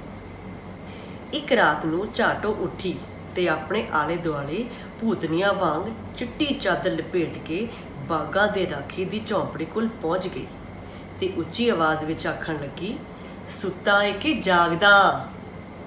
ਉਹ ਘਬਰਾ ਕੇ ਕਹਿੰਦਾ, ਜਾਗਦਾ। ਤੇ ਕਹਿਣ ਲੱਗੀ, ਸੁਣ, ਰੱਬ ਦਾ ਅਤੇ ਸੰਤ ਐਨੇ ਦਾ ਹੁਕਮ ਹੈ ਕਿ ਤੂੰ ਝਾਟੋ ਨਾਲ ਵਿਆਹ ਕਰਵਾ ਲੈ। ਵਿਆਹ ਤਾਂ ਤੈਨੂੰ ਕਰਾਉਣਾ ਹੀ ਪੈਣਾ। ਤੇ ਇੰਨਾ ਕਹਿ ਕੇ ਉਹ ਉੱਥੋਂ ਤੁਰ ਪਈ। ਬਾਗਾ ਦਾ ਰਾਖਾ ਹਨੇਰੀ ਰਾਤ ਵਿੱਚ ਇਹ ਸੁਣ ਕੇ ਇੰਨਾ ਡਰ ਗਿਆ ਕਿ ਸਵੇਰ ਤੱਕ ਮੁੜ ਸੌ ਨਹੀਂ ਸਕਿਆ। ਉਹ ਮੂੰਹ ਹਨੇਰੇ ਉੱਠਦਿਆਂ ਹੀ ਝਾਟੋ ਦੇ ਘਰ ਪਹੁੰਚ ਗਿਆ। ਉਸਨੇ ਚੌਂਕੇ ਦੀ ਖਿੜਕੀ 'ਚੋਂ ਝਾਤ ਮਾਰੀ ਕਿ ਵੇਖਿਆ ਕਿ ਉਹ ਚੌਂਕੇ ਵਿੱਚ ਹੀ ਸੁੱਤੀ ਪਈ ਸੀ। ਅੱਜ ਪਹਿਲੀ ਵਾਰ ਉਸਦਾ ਮੂੰਹ ਸਾਫ਼ ਸੁਥਰਾ ਸੀ ਤੇ ਨਾਲੇ ਵਾਲ ਵੀ ਵਾਏ ਹੋਏ ਸੀ। ਉਸਦੀਆਂ ਗੱਲਾਂ ਗੁਲਾਬੀ ਸੀ ਤੇ ਅੱਜ ਮੂੰਹ ਤਾਂ ਕੁਝ ਨਾ ਬੋਲੀ, ਪਰ ਉਸੇ ਵੱਲ ਇੱਕ ਟੱਕ ਲਗਾਤਾਰ ਵੇਖਦੀ ਰਹੀ। ਕੁਝ ਵੀ ਹੈ, ਆਖਿਰ ਇਹ ਝਾਟੋ ਹੈ ਤਾਂ ਬੜੀ ਪਿਆਰੀ। ਬਾਗਾ ਦੇ ਰਾਖੇ ਨੇ ਸੋਚਿਆ, ਮੂੰਹੋਂ ਕੁਝ ਨਾ ਬੋਲਿਆ ਤੇ ਵੇਖ ਕੇ ਚੁੱਪਚਾਪ ਵਾਪਸ ਉੱਥੋਂ ਤੁਰ ਪਿਆ। ਅਗਲੀ ਰਾਤ ਉਹੀ ਚਿੱਟੀ ਚਾਦਰ ਵਾਲੀ ਭੂਤਨੀ ਫਿਰ ਬਾਗਾ ਦੇ ਰਾਖੇ ਦੀ ਝੌਂਪੜੀ ਕੋਲ ਜਾ ਕੇ ਬੋਲੀ, ਸੁੱਤਾ ਹੈ ਕਿ ਜਾਗਦਾ? ਜਾਗਦਾ, ਉਸਨੇ ਡਰਦੇ ਡਰਦੇ ਉੱਤਰ ਦਿੱਤਾ।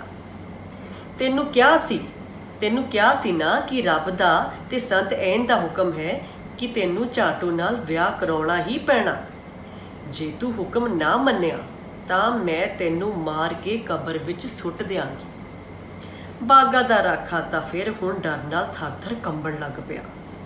ਉਸਨੇ ਮਹਿਸੂਸ ਕੀਤਾ ਕਿ ਵਿਆਹ ਤਾਂ ਹੁਣ ਚਾਟੋ ਨਾਲ ਕਰਾਉਣਾ ਹੀ ਪੈਣਾ, ਭਾਵੇਂ ਕਿ ਉਹ ਸੁਸਤੀ ਦੀ ਪੰਡ ਸਾਰਾ ਦਿਨ ਖਾ ਕੇ ਸੁੱਤੀ ਰਹਿੰਦੀ, ਪਰ ਹੁਣ ਉਸਦੇ ਵਾਲ ਤਾਂ ਵਾਏ ਹੁੰਦੇ ਨੇ ਤੇ ਮੂੰਹ ਵੀ ਧੋਤਾ ਹੁੰਦਾ ਏ।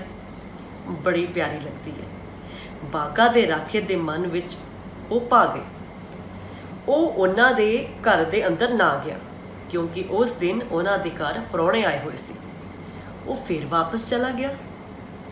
ਅਗਲੀ ਰਾਤ ਫਿਰ ਚਿੱਟੇ ਕੱਪੜਿਆਂ ਵਾਲੀ ਭੂਤਨੀ ਬਾਗਾ ਦੇ ਰਾਖੇ ਦੀ ਝੌਂਪੜੀ ਕੋਲ ਜਾ ਕੇ ਬੋਲੀ, ਸੁੱਤਾ ਏ ਕਿ ਜਾਗਦਾ?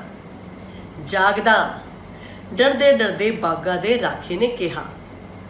ਰੱਬ ਨੇ ਤੇ ਸੰਤ ਐਨ ਨੇ ਕਿਹਾ ਹੈ ਕਿ ਤੂੰ ਚਾਟੋ ਨਾਲ ਵਿਆਹ ਕਰਵਾ ਲੈ, ਨਹੀਂ ਤਾਂ ਬਹੁਤ ਪਛਤਾਏਂਗਾ। ਇਹ ਤੈਨੂੰ ਮੇਰੀ ਆਖਰੀ ਚੇਤਾਵਨੀ ਹੈ। ਬਾਗਾ ਦਾ ਰਾਖਾ ਭੁੜਕ ਕੇ ਬਿਸਤਰੇ 'ਚੋਂ ਉੱਠਿਆ ਤੇ ਖਿੜਕੀ ਵੱਲ ਵੇਖਿਆ, ਪਰ ਉੱਥੇ ਤਾਂ ਕੋਈ ਵੀ ਨਹੀਂ ਸੀ। ਉਹ ਇੰਨਾ ਘਬਰਾ ਗਿਆ ਕਿ ਭੱਜ ਕੇ ਚਾਟੋ ਦੇ ਘਰ ਜਾ ਕੇ ਉਸਦੀ ਮਾਂ ਕੋਲ ਉਸਦਾ ਹੱਥ ਮੰਗ ਲਿਆ। ਉਸਦੀ ਮਾਂ ਨੇ ਖੁਸ਼ੀ-ਖੁਸ਼ੀ ਹਾਮੀ ਭਰ ਦਿੱਤੀ, ਪਰ ਇੱਕੋ ਹੀ ਵਾਅਦਾ ਲਿਆ ਕਿ ਉਸਦੀ ਧੀ ਬੜੀ ਲਾਡਲੀ ਹੈ। ਉਹ ਉਸਨੂੰ ਕਦੇ ਵੀ ਨਾ ਮਾਰੇ, ਕਦੇ ਵੀ ਨਾ ਕੁੱਟੇ ਤੇ ਉਸ 'ਤੇ ਕਦੇ ਵੀ ਹੱਥ ਵੀ ਨਾ ਚੁੱਕੇ। ਬਾਗਾ ਦੇ ਰਾਖੇ ਨੇ ਵਾਅਦਾ ਕੀਤਾ ਕਿ ਉਸ 'ਤੇ ਉਹ ਕਦੇ ਵੀ ਹੱਥ ਨਹੀਂ ਚੁੱਕੇਗਾ। ਦੋਹਾਂ ਨੇ ਵਿਆਹ ਤੋਂ ਬਾਅਦ ਇਕੱਠੇ ਰਹਿਣਾ ਸ਼ੁਰੂ ਕਰ ਦਿੱਤਾ। ਬਾਗਾ ਦਾ ਰਾਖਾ ਸਵੇਰੇ ਸਵਖਤੇ ਜੰਗਲ ਵਿੱਚ ਚਲਾ ਜਾਂਦਾ ਤੇ ਦੁਪਹਿਰ ਵੇਲੇ ਰੋਟੀ ਖਾਣ ਘਰ ਵਾਪਸ ਆਉਂਦਾ। ਜਦੋਂ ਉਹ ਪਹਿਲੇ ਦਿਨ ਰੋਟੀ ਖਾਣ ਘਰ ਆਇਆ ਤਾਂ ਚਾਟੋ ਹੱਲੇ ਵੀ ਘੂਕ ਸੁੱਤੀ ਹੋਈ ਸੀ। ਦੋਵੇਂ ਗਾਈਆਂ ਹਵੇਲੀ ਵਿੱਚ ਖੇਰੂ ਪਾ ਰਹੀਆਂ ਸੀ। ਨਾ ਉਹਨਾਂ ਨੂੰ ਕਿਸੇ ਨੇ ਪੱਠੇ ਪਾਏ ਤੇ ਨਾ ਹੀ ਕਿਸੇ ਨੇ ਧਾਰਾਂ ਕੱਢੀਆਂ। ਬਾਗਾ ਦੇ ਰਾਖੇ ਨੇ ਆਪ ਪੱਠੇ ਪਾਏ, ਧਾਰਾਂ ਕੱਢੀਆਂ ਤੇ ਭੁੱਖਣ ਭਾਣਾ ਵਾਪਸ ਚਲਾ ਗਿਆ।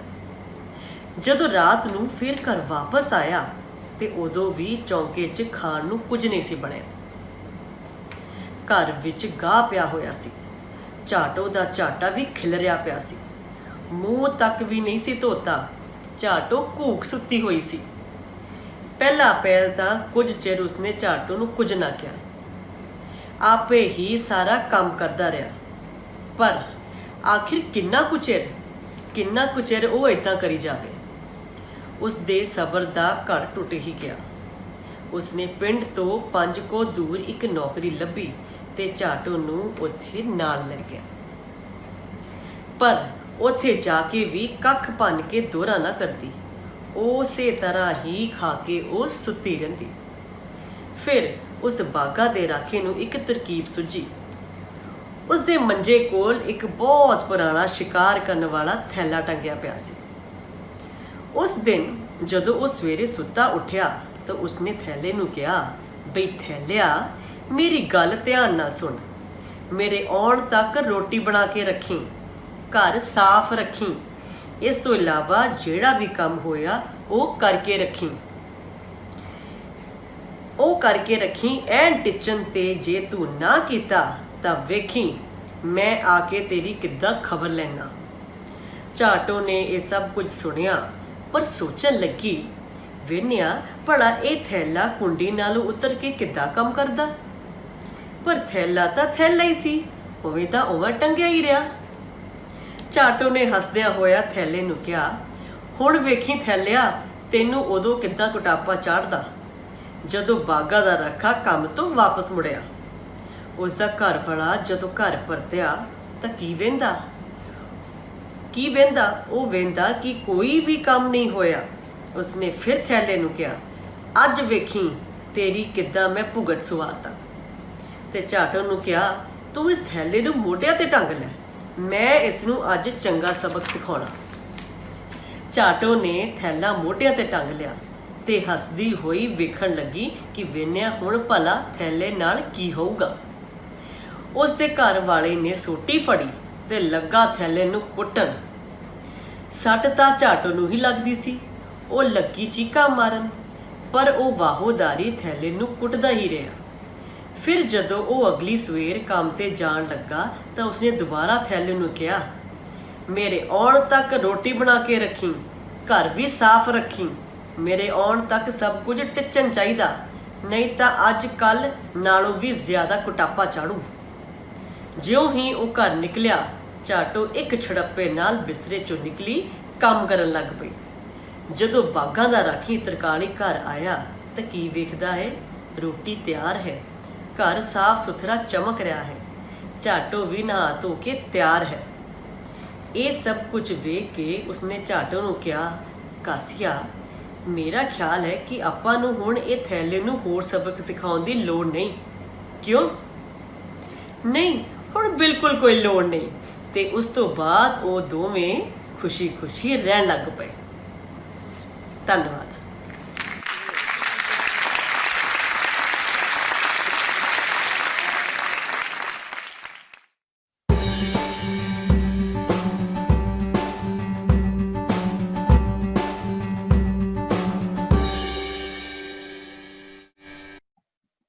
ਬਹੁਤ ਅੱਛੀ ਸਟੋਰੀ ਮੈਮ। ਜਸਪ੍ਰੀਤ ਮੈਮ, ਮੈਨੂੰ ਜਿਗਿਆਸਾ ਹੋ ਰਹੀ ਹੈ ਪੁੱਛਣ ਦੀ ਕਿ ਤੁਸੀਂ ਇਹ ਸਟੋਰੀ ਕਿਉਂ ਚੁਣੀ, ਇਹਦੇ ਪਿੱਛੇ ਕੀ ਕਾਰਨ ਸੀ? ਹਾਂਜੀ, ਇਹ ਜਿਹੜੀ ਕਹਾਣੀ ਹੈ ਡਾਕਟਰ ਤਜਿੰਦਰ ਕੌਰ ਜੀ ਨੇ ਲਿਖੀ ਹੈ। ਕਿਤਾਬ ਦਾ ਨਾਮ ਹੈ ਬਾਤਾਂ ਦੇਸ਼ ਵਿਦੇਸ਼ ਦੀਆਂ, ਜਿਹਦੇ ਵਿੱਚ 21 ਕਹਾਣੀਆਂ ਹੈ। ਪਰ ਜਦੋਂ ਮੈਂ ਇਹ ਕਹਾਣੀ ਪੜ੍ਹੀ, ਇਹਦੇ ਵਿੱਚ ਜਿਹੜੀ ਕੁੜੀ ਹੈ ਕਾਸੀਆ, ਮੈਂ ਏਦਾਂ ਫੀਲ ਕੀਤਾ ਜੇ ਮੈਂ ਕਾਸੀ ਦਾ ਕਰੈਕਟਰ ਬਣਾ ਤਾਂ ਮੈਂ ਕਿੱਦਾਂ ਬਿਹੇਵ ਕਰੂੰਗੀ। ਸੋ ਮੈਨੂੰ ਇਹ ਕਹਾਣੀ ਬਹੁਤ ਛੂਈ। ਮੈਂ ਆਪੇ ਆਪ ਨੂੰ ਕਾਸੀਆ ਫੀਲ ਕੀਤਾ, ਕਾਸੀਆ ਫੀਲ ਕਰਕੇ ਕਿ ਜੇ ਮੈਂ ਸੁਸਤੀ ਖਿਲਾਰਾਂ ਤਾਂ ਮੇਰੀ ਫੀਲਿੰਗਸ ਕੀ ਹੋਣਗੀਆਂ, ਮੇਰੇ ਦਿਮਾਗ 'ਚ ਕੀ ਕੁਝ ਚੱਲੇਗਾ। ਸੋ ਕਰੈਕਟਰ ਫੀਲ ਕਰਕੇ ਮੈਨੂੰ ਇਹ ਕਹਾਣੀ ਪਸੰਦ ਆਈ। ਬਹੁਤ ਅੱਛਾ, ਸ਼ੁਕਰੀਆ। ਸਾਡੇ ਨਾਲ ਬਹੁਤ ਸਾਰੇ ਦਰਸ਼ਕ ਜੁੜੇ ਨੇ। ਬਲਕਾਰ ਸਿੱਧੂ ਜੀ ਕਹਿ ਰਹੇ ਨੇ, ਰੰਗਮੰਚੀ ਵਗਾਰਾਂ ਦੀ ਸ਼ਾਨਦਾਰ ਤਰਜਮਾਨੀ ਕਰਦੇ, ਬਹੁਤ ਖੂਬਸੂਰਤ ਸੁਨਹਿਰੀ ਬੋਲ ਸਾਂਝੇ ਕੀਤੇ ਤੁਸਾਂ ਕੰਵਲਜੀਤ ਢਿੱਲੋਂ ਭੈਣ ਜੀ, ਮੁਬਾਰਕ ਜੀ। ਕੁਮਾਰ ਪਵਨਦੀਪ ਜੀ ਵੀ ਸਾਡੇ ਨਾਲ ਜੁੜ ਚੁੱਕੇ ਨੇ। I feel proud I had a chance to work with Madam Kanwaljit Dhillon. Doctor Lakha Lehri ਜੁੜੇ ਹੋਏ ਨੇ। ਸਬਦੀਸ਼ ਜੀ ਲਿਖ ਰਹੇ ਨੇ, ਇੱਕ ਚਿੰਤਕ ਦੇ ਬੋਲਾਂ ਨੇ ਬਹੁਤ ਕੁਝ ਸਾਂਝਾ ਕੀਤਾ। ਬਹੁਤ ਸਾਰੇ ਦਰਸ਼ਕ ਸਾਡੀ ਕਹਾਣੀ ਨੂੰ ਐਪਰੀਸ਼ੀਏਟ ਕਰ ਰਹੇ ਨੇ। ਹਰੀਸ਼ ਖੁਰਾਣਾ ਜੀ, ਪਰਮਿੰਦਰਪਾਲ ਕੌਰ ਜੀ, ਅਮਰਿੰਦਰ ਸਿੰਘ ਚੌਹਾਨ, ਸੁੱਖੀ ਜੀ, ਹਰੀਸ਼ ਖੁਰਾਣਾ ਜੀ। ਦੋਸਤੋ, ਤੁਹਾਡਾ ਸ਼ੁਕਰੀਆ। ਇਸੇ ਤਰ੍ਹਾਂ ਸਾਡੇ ਨਾਲ ਜੁੜੇ ਰਹੋ। ਅਸੀਂ ਆਪਣੀ ਗੱਲਬਾਤ ਅੱਗੇ ਤੋਰਦੇ ਹਾਂ। ਮੈਮ, ਤੁਸੀਂ ਕਾਲਜ ਟਾਈਮ ਦੇ ਵਿੱਚ ਥੀਏਟਰ ਕੀਤਾ, ਨਾਟਕ ਕੀਤੇ। ਮੈਂ ਹੁਣ ਯੂਥ ਫੈਸਟੀਵਲਾਂ ਦੀ ਗੱਲ ਕਰੂੰਗੀ, ਕਿਉਂਕਿ ਤੁਸੀਂ ਯੂਥ ਫੈਸਟੀਵਲ ਕੀਤੇ ਨੇ, ਖੇਡੇ ਨੇ। ਕਿਉਂਕਿ ਸਾਡੇ ਥੀਏਟਰ ਦਾ ਸਬਜੈਕਟ ਕਾਲਜ ਦੇ ਵਿੱਚ ਨਹੀਂ ਹੈ, ਨਾ ਹੀ ਸਕੂਲ ਦੇ ਵਿੱਚ ਹੈ।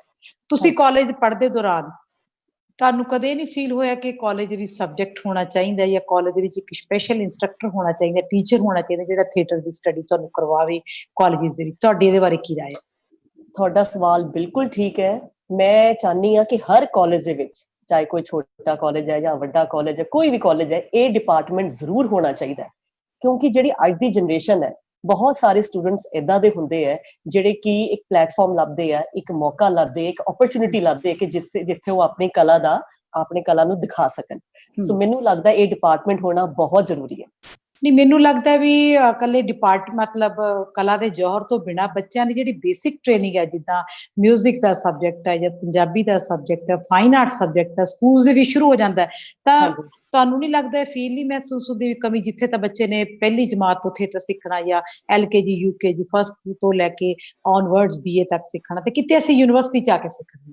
ਹੈ। ਮੈਂ ਤੁਹਾਨੂੰ ਐਜ਼ ਏ ਕਾਲਜ, ਕਿਉਂਕਿ ਤੁਸੀਂ ਕਾਲਜ ਦਾ ਫੈਸਟੀਵਲ ਕੀਤਾ ਹੈ, ਕਾਲਜ ਦੇ ਵਿੱਚ ਤੁਹਾਨੂੰ ਕਦੇ ਕਿਉਂਕਿ ਜਦੋਂ ਵਿਜ਼ਟਰ ਡਾਇਰੈਕਟਰ ਆਉਂਦਾ ਹੈ, ਉਹ ਕੁਝ ਦਿਨਾਂ ਲਈ ਆਉਂਦਾ, ਤੁਹਾਡੀ ਉਹਦੇ ਲਈ ਕੀ ਫੀਲਿੰਗ ਹੈ? ਤੁਹਾਨੂੰ ਕੀ ਲੱਗਦਾ ਕਿ ਜੇ ਤੁਹਾਡੇ ਕੋਲ ਪਰਮਾਨੈਂਟ ਟੀਚਰ ਹੋਵੇ ਜਾਂ ਸਬਜੈਕਟ ਹੋਵੇ ਤਾਂ ਤੁਹਾਡੀ ਗਰੋਥ ਹੋਰ ਵੀ ਹੋ ਸਕਦੀ ਹੈ? ਬਿਲਕੁਲ। ਕਈ ਵਾਰ ਇਸ ਤਰ੍ਹਾਂ ਹੁੰਦਾ, ਕੋਈ ਚੀਜ਼ ਤੁਹਾਨੂੰ ਡੇ ਬਾਈ ਡੇ ਸਿੱਖ ਕੇ ਆਉਂਦੀ ਹੈ, ਤੁਹਾਨੂੰ ਲੱਗਦਾ ਕਿ ਇਸ ਚੀਜ਼ ਦੀ ਪ੍ਰੈਕਟਿਸ ਥੋੜੇ ਟਾਈਮ 'ਚ ਨਹੀਂ ਹੋ ਸਕਦੀ। ਤੁਸੀਂ ਜੇ ਸ਼ੁਰੂ ਤੋਂ ਡੇ 1 ਤੋਂ ਕਰੋ ਤਾਂ ਉਹ ਚੀਜ਼ ਬਹੁਤ ਨਿਖਰ ਕੇ ਆ ਸਕਦੀ ਹੈ। ਸੋ ਮੈਨੂੰ ਲੱਗਦਾ ਹੈ ਕਿ ਇਹ ਡਿਪਾਰਟਮੈਂਟ ਜ਼ਰੂਰ ਹੋਣਾ ਚਾਹੀਦਾ, ਜਿੱਥੇ ਜਿਹੜੇ ਇੰਟਰਸਟਿਡ ਸਟੂਡੈਂਟਸ ਹੈਗੇ ਆ, ਜਿਹੜੇ ਕਿ ਚਾਹੁੰਦੇ ਆ ਕਿ ਅਸੀਂ ਆਪਣੀ ਕਲਾ ਸਿੱਖੀਏ, ਤਾਂ ਉਹ ਬੇਸਿਕ ਤੋਂ ਲੈ ਕੇ ਉਹ ਚੀਜ਼ ਰੋਜ਼ ਸਿੱਖਣ ਤਾਂ ਉਹ ਜ਼ਿਆਦਾ ਨਿਖਰ ਕੇ ਆਏ। ਜ਼ਿਆਦਾ ਨਿਖਰ, ਬਿਲਕੁਲ। ਰਮਨ ਢਿੱਲੋਂ ਜੀ ਵੀ ਬਹੁਤ ਵਧਾਈਆਂ ਦੇ ਰਹੇ ਨੇ, ਕਹਾਣੀ ਬਹੁਤ ਵਧੀਆ। ਤੇ ਸਾਡੇ SP ਅਰੋੜਾ ਜੀ ਵੀ ਕਹਿ ਰਹੇ ਨੇ, ਕੰਵਲਜੀਤ ਢਿੱਲੋਂ ਮੈਮ ਵੀ ਕਹਿ ਰਹੇ ਨੇ। ਜਸਪ੍ਰੀਤ ਜੀ, ਲਾਕਡਾਊਨ ਦਾ ਸਮਾਂ ਚੱਲ ਰਿਹਾ, ਸਾਰੀ ਦੁਨੀਆ ਤੇ ਚੱਲ ਰਿਹਾ, ਅਸੀਂ ਲੋਕ ਭੁਗਤ ਰਹੇ ਹਾਂ। ਹਰ ਬੰਦੇ ਨੇ ਆਪਣੀ ਪ੍ਰੋਖੋ ਦੇ ਮੁਤਾਬਕ, ਆਪਣੀ ਸੂਝ-ਬੂਝ ਦੇ ਮੁਤਾਬਕ ਕ੍ਰੀਏਟਿਵ ਕੰਮ ਕਰਨ ਦੀ ਕੋਸ਼ਿਸ਼ ਕੀਤੀ ਔਰ ਕਰ ਵੀ ਰਹੇ ਨੇ। ਜਿੱਦਾਂ ਕਿ ਵੀ ਮੰਚ ਕਰ ਰਹੇ ਜਾਂ ਹੋਰ ਸਾਰੇ ਬਹੁਤ ਸਾਰੇ ਮੰਚ, ਕਈ ਏਦਾਂ ਦੇ ਵੀ ਐਕਟਰ ਡਾਇਰੈਕਟਰ ਨੇ ਜਿਹੜੇ ਕਿਸੇ ਨੂੰ ਪਲੇਟਫਾਰਮ ਤੇ ਨਾ ਜਾ ਕੇ ਆਪਣੇ ਰਿਹਰਸਲਸ ਕਰ ਰਹੇ ਨੇ ਜਾਂ ਆਪਣਾ ਨਾਟਕ ਜਾਂ ਬੁੱਕਸ ਪੜ੍ਹ ਰਹੇ ਨੇ, ਰਿਹਰਸਲਸ ਕਰ ਰਹੇ ਨੇ।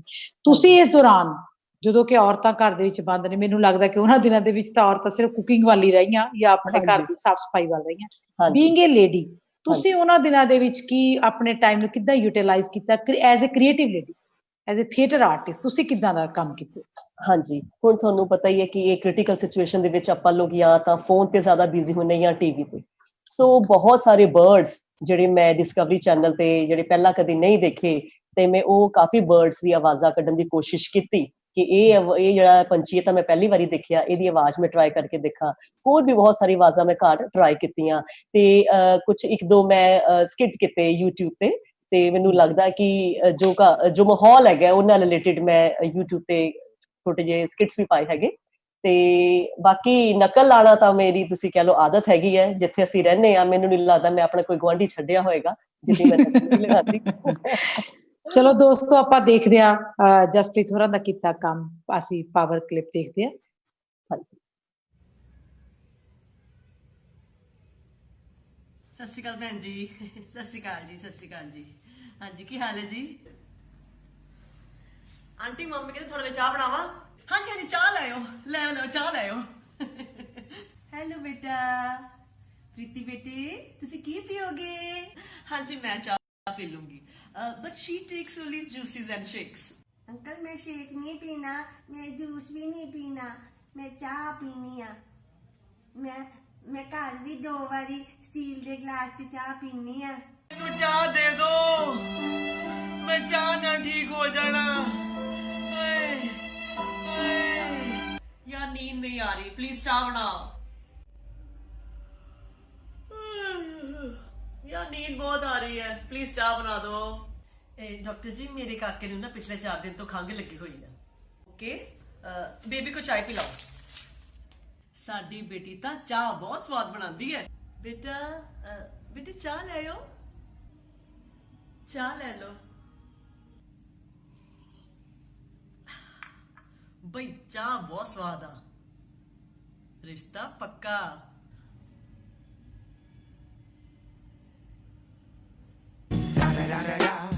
It's the one and only Digo Double G. ਬਹੁਤ ਖੂਬ ਮੈਮ। ਜਸਪ੍ਰੀਤ ਮੈਮ, ਤੁਸੀਂ ਇਹ ਜਿਹੜੇ ਕਲਿੱਪ ਬਣਾਇਆ ਤੇ ਤੁਹਾਨੂੰ ਕਿੱਦਾਂ ਮਤਲਬ ਲੱਗਿਆ ਕਿ ਮੈਨੂੰ ਇੱਕ ਕ੍ਰੀਏਟਿਵ ਕੰਮ ਕਰਨਾ ਚਾਹੀਦਾ? ਇਸ ਚੀਜ਼ ਤੇ, ਇਸ ਸਬਜੈਕਟ ਨੂੰ ਕਿਵੇਂ ਚੁਣਿਆ ਤੇ ਕਿਉਂ ਚੁਣਿਆ? ਐਕਚੁਅਲੀ ਗੱਲ ਇਹ ਹੈ, ਅਸਲੀ ਗੱਲ ਇਹ ਹੈ ਕਿ ਮੈਂ ਚਾਹ ਦੀ ਬਹੁਤ ਸ਼ੌਕੀਨ ਆ। ਅੱਛਾ, ਮੈਂ ਚਾਹ ਬਹੁਤ ਪੀਂਦੀ ਹਾਂ। ਮੈਨੂੰ ਜਦੋਂ ਮਰਜ਼ੀ ਪੁੱਛ ਲਓ ਚਾਹ ਪੀਣੀ ਹੈ, ਮੇਰਾ ਜਵਾਬ ਹਮੇਸ਼ਾ ਹਾਂ ਹੀ ਹੁੰਦਾ। ਸੋ ਮੈਨੂੰ ਸੌਣ ਤੋਂ ਪਹਿਲਾਂ ਵੀ ਚਾਹ ਚਾਹੀਦੀ ਹੈ, ਜੇ ਨੀਂਦ ਨਹੀਂ ਆ ਵੀ ਚਾਹ ਆ। ਮਤਲਬ ਮੈਂ ਚਾਹ, ਤੁਸੀਂ ਦੇਖਿਆ ਹੋਏਗਾ ਇਹਦੇ ਵਿੱਚ ਚਾਹ ਬਹੁਤ ਚੱਲਦੀ ਹੈ। ਹਾਂ, ਮੇਰਾ ਇਹੀ ਮੈਨੂੰ ਲੱਗ ਰਿਹਾ ਸੀ ਵੀ ਇੰਨਾ ਚਾਹ ਤੇ ਐਮਫੈਸਿਸ ਦਿੱਤਾ ਜਾ ਰਿਹਾ ਵੀ ਕੀ ਕਾਰਨ ਹੈ, ਕਿਉਂ ਤੁਸੀਂ ਚਾਹ ਨੂੰ ਇੰਨਾ ਹਾਈਲਾਈਟ ਕਰ ਰਹੇ ਹੋ? ਹਾਂ, ਤੇ ਜੋ ਸਿਚੁਏਸ਼ਨ ਆਪਾਂ ਲੋਕ ਸਾਰੇ ਘਰ ਰਹਿੰਦੇ ਹੈਗੇ ਆ, ਲਾਕਡਾਊਨ ਕਰਕੇ ਆਪਾਂ ਘਰ ਰਹੇ ਆ, ਸੋ ਸਾਰਾ ਦਿਨ ਚਾਹ ਹੀ ਪੀਤੀ ਆ। ਸੋ ਉਹ ਚਾਹ ਕਰਕੇ ਮੇਰੇ ਦਿਮਾਗ 'ਚ ਚਾਹ ਵਾਲਾ ਆਈਡੀਆ ਆਇਆ। ਤੇ ਸ਼ੂਟ ਕਿਨੇ ਕੀਤਾ ਫਿਰ? ਤੁਸੀਂ ਤਾਂ ਮਤਲਬ ਮੈਂ ਸਿਰਫ ਐਕਟ ਕਰਦੀ ਹਾਂ, ਮੇਰੀ ਬੇਟੀ ਕਰਦੀ ਆ। ਅੱਛਾ, ਤੁਹਾਡੀ ਬੇਟੀ ਵੀ ਥੀਏਟਰ ਨਾਲ ਮਤਲਬ ਵਾਹ ਵਾਸਤਾ ਰੱਖਦੀ? ਉਹ ਹਜੇ ਸਟੂਡੈਂਟ ਹੈ, ਪਰ ਜਦੋਂ ਕੋਈ ਐਕਟ ਹੋਵੇ ਆਪਣੇ ਸਕੂਲ ਦੇ ਵਿੱਚ ਕੰਪੀਟੀਸ਼ਨ 'ਚ ਜ਼ਰੂਰ ਪਾਰਟ ਲੈਂਦੀ ਹੈ। ਐਡੀਟਿੰਗ ਦਾ ਕੰਮ ਸਾਰਾ ਉਹਦਾ, ਮੈਂ ਸਿਰਫ ਐਕਟ ਕਰਦੀ ਹਾਂ। Very good. ਅੱਛਾ, ਮੈਨੂੰ ਇਹ ਦੱਸੋ, ਤੁਸੀਂ ਜਦੋਂ ਕਾਲਜ ਦੇ ਵੀ ਥੀਏਟਰ ਕਰਦੇ ਹੋ, ਬੜੀਆਂ ਸਮੱਸਿਆਵਾਂ ਆਉਂਦੀਆਂ ਨੇ, ਬੜੇ ਖੱਟੇ ਮਿੱਠੇ ਪਲ ਹੁੰਦੇ ਨੇ, ਕਈ ਵਾਰ ਸਾਡੀ ਕੋਈ ਘਟਨਾ ਏਦੀ ਸਟਕ ਕਰ ਜਾਂਦੀ ਹੈ, ਸਾਨੂੰ ਕੋਈ ਸਾਰੀ ਉਮਰ ਯਾਦ ਰਹਿੰਦੀ ਹੈ। ਮੈਨੂੰ ਕੋਈ ਏਦਾਂ ਦੀ ਤੁਹਾਡੀ ਘਟਨਾ ਹੈ ਤਾਂ ਸਾਨੂੰ ਜ਼ਰੂਰ ਸੁਣਾਓ ਪਲੀਜ਼। ਹਾਂਜੀ, ਇੱਕ ਹਾਸੇ ਵਾਲੀ ਘਟਨਾ ਹੈਗੀ ਹੈ। ਸਾਡੀ ਪੰਜਾਬੀ ਸਕਿੱਟ ਸੀਗੀ ਜਿਹੜੀ ਅਸੀਂ ਅੰਮ੍ਰਿਤਸਰ ਯੂਨੀਵਰਸਿਟੀ ਲੈ ਕੇ ਗਏ ਸੀਗੇ। ਉਹਦੇ ਵਿੱਚ ਮੇਰਾ ਖੁਸਰੇ ਦਾ ਰੋਲ ਸੀਗਾ।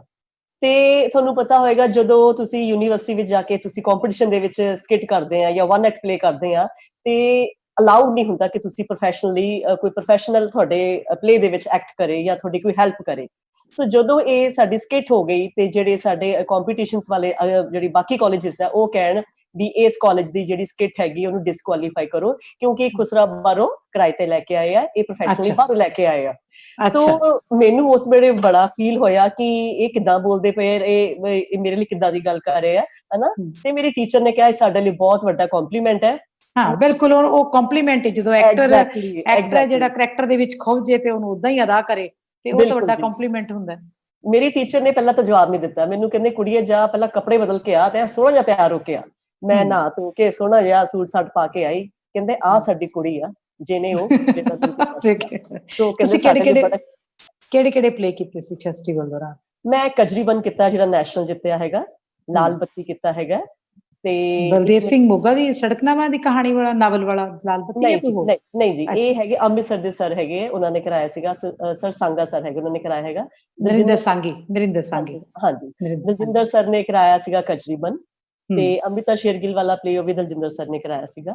ਤੇ ਹਾਂਜੀ ਵਿੱਕੀ ਸਰ ਨੇ ਸਾਨੂੰ, ਜਿਹੜਾ ਨੂੰ ਆਪਾਂ ਰੌਣਕੀ ਰਾਮ ਕਹਿੰਦੇ ਆ, ਉਹਨਾਂ ਨੇ ਸਾਨੂੰ ਮੰਗਤੀ ਆਂਟੀ ਕਰਾਇਆ ਸੀਗਾ, ਤੇ ਹੋਰ ਬਹੁਤ ਸਾਰੀ ਸਕਿੱਟ ਕੀਤੀਆਂ, ਫਾਇਰ ਪ੍ਰੂਫ, ਮਿਮਿਕਰੀ, ਹਿਸਟੋਨਿਕਸ, ਤੇ ਜਿਹੜੀ ਮੇਰੀ ਨੈਸ਼ਨਲ ਮਤਲਬ ਤੁਸੀਂ ਕਾਲਜ ਟਾਈਮ ਟਿਕੇ ਨਹੀਂ, ਤੁਸੀਂ ਕੁਛ ਨਾ ਕੁਛ ਕਰਦੇ ਰਹੇ। ਹਾਂਜੀ ਚੰਗੀ ਗੱਲ ਹੈ। ਤੇ ਮੈਨੂੰ ਲੱਗਦਾ ਲਾਕਡਾਊਨ ਤੁਸੀਂ ਹੋਰ ਵੀ ਨਹੀਂ ਟਿਕੇ, ਹੋਰ ਵੀ ਕੁਝ ਬਣਾਇਆ ਹੋਣਾ। ਅੱਜ ਮੈਂ ਆਨੈਸਟਲੀ ਦੱਸਾਂ, ਮੈਂ ਨਕਲਾਂ, ਮੈਨੂੰ ਨਹੀਂ ਲੱਗਦਾ ਕਿ ਸ਼ਾਇਦ ਕੋਈ ਇੱਕ ਅੱਧਾ ਦਿਨ ਮੈਂ ਨਕਲ ਲਾ ਲਾਵਾਂ। ਜਦ ਤੱਕ ਮੈਂ ਕਿਸੇ ਨਕਲ ਨਾਲ ਲਾਲਵਾ ਨਾ, ਮੈਨੂੰ ਚੈਨ ਜਿਹਾ ਨਹੀਂ ਆਉਂਦਾ ਹੈ। ਤੇ ਤੁਸੀਂ ਫਿਰ ਆਪਣਾ ਅਗਲਾ ਪਾਵਰ ਕਲਿੱਪ ਵੀ ਦਿਖਾਓ ਸਾਨੂੰ, ਕੀ ਕੀਤਾ?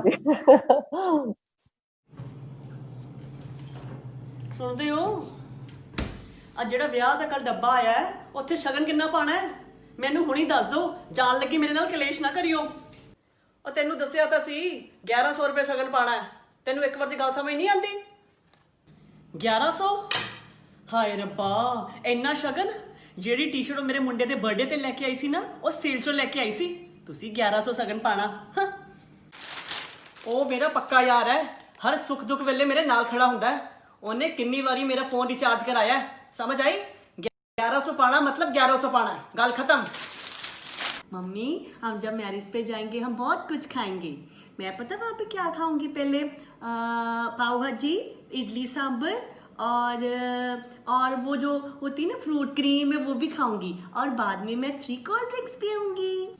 ले पुत, तू 3 छड़ के 10 कोल्ड ड्रिंका पीवी, 1100 शगन किते एवं नहीं पाना। मम्मा मैं शादी में जाके बहुत कुछ खाऊंगा। पहले मैं जब जाऊंगा, पहले मैं चाट पापड़ी खाऊंगा, फिर मैं डोसा खाऊंगा, और फिर एंड में मैं गुलाब जामुन के ऊपर आइसक्रीम डाल के खाऊंगा। बहुत मजा आएगा। हाँ पुत, जो मर्जी खाइयो, 1100 शगन पाना आपा। हेलो, हाँ जी सत श्री अकाल जी। हाँ जी, अच्छा, हाँ जी, कोई गल नहीं जी, मैनू पता ही है। हाँ जी, कोई गल नहीं जी, ठीक है जी, सत श्री अकाल। आ सुनदी है? अकालो क्यों नू भांडा, लॉकडाउन करके उन्हां दा विआह कैंसल हो गया, तुहानू खाण पीण दी पई है। हो हाँ पापा, मैंने कितना कुछ सोचा हुआ था, मैं ये खाऊंगी, मैं वो खाऊंगी, आपने कैंसिल कर दिया। हो कैंसिल हो गया? हो पापा, ये लॉकडाउन क्या होता है? हमारा मैरिज भी जाना रह गया पापा, मैंने कितना कुछ सोचा हुआ था। मैंने चाट पापड़ी खानी है, मैंने डोसा खाना है, और मैंने आइसक्रीम के ऊपर गुलाब जामुन रख के खाना है। सारी प्लानिंग खराब हो गई हमारी। कोई गल नहीं पुत्त, मैं सारा कुछ घरे बना दनी आ। पुत्त चीज चिली किद्दां बनावां? पनीर तां है नहीं। पुत्त नूडल्स किद्दां बनावां? नूडलां तां मुक्कियां होईयां। पुत्त छोले भटूरे किद्दां बनावां? छोले तो है नहीं। पुत्त पास्ता कित्थों बनावां? पास्ता भी मुक्किया होया। पुत्त चीनी बहुत थोड़ी आ, इहदे रसगुल्ले नहीं बनने। पुत्त केक कित्थों बनावां? मैदा भी मुक्किया होया। पुत्त इडली सांभर नहीं बनना, सूजी मुक्की हुई है। पुत्त फ्रूट क्रीम नहीं बननी, फ्रूट मुक्किया होया। बेटा चिल्ला भी नहीं बनना, बेसन मुक्किया होया। 2 hours later. आ थोड़ी खिचड़ी पाई।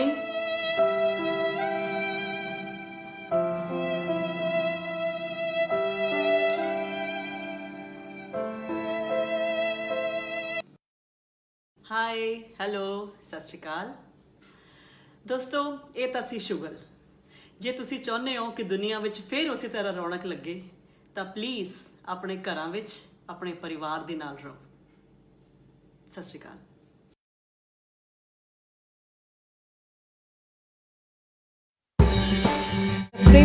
जसप्रीत देखते देखते मेरे एक सवाल आ रहा सी मन च ਤੁਹਾਡੇ ਹਸਬੈਂਡ ਦਾ ਇਹਦੇ ਬਾਰੇ ਕੀ ਪੁਆਇੰਟ ਆਫ ਵਿਊ ਆ? ਕੀ ਉਹ ਤੁਹਾਡੇ ਨਾਲ ਏਦਾਂ ਕੰਮ ਕਰਵਾਉਂਦੇ? ਏਦਾਂ ਕੰਮ ਮੀਨਸ ਵੀ ਤੁਸੀਂ ਜੋ YouTube ਤੇ ਪਾਉਨੇ, ਕਿਉਂਕਿ ਇੱਕ ਔਰਤ ਨੂੰ ਜਦੋਂ ਸੋਸ਼ਲੀ ਪਲੇਟਫਾਰਮ ਤੇ ਆਉਣਾ ਪੈਂਦਾ, ਸੋਸ਼ਲ ਨੈਟਵਰਕ ਤੇ ਕਾਫੀ ਤਰ੍ਹਾਂ ਦੀਆਂ ਬੰਦਿਸ਼ਾਂ ਹੁੰਦੀਆਂ ਨੇ, ਉਹਨਾਂ ਦਾ ਕੀ ਰੋਲ ਆ ਤੁਹਾਡੀ ਫੈਮਿਲੀ 'ਚ?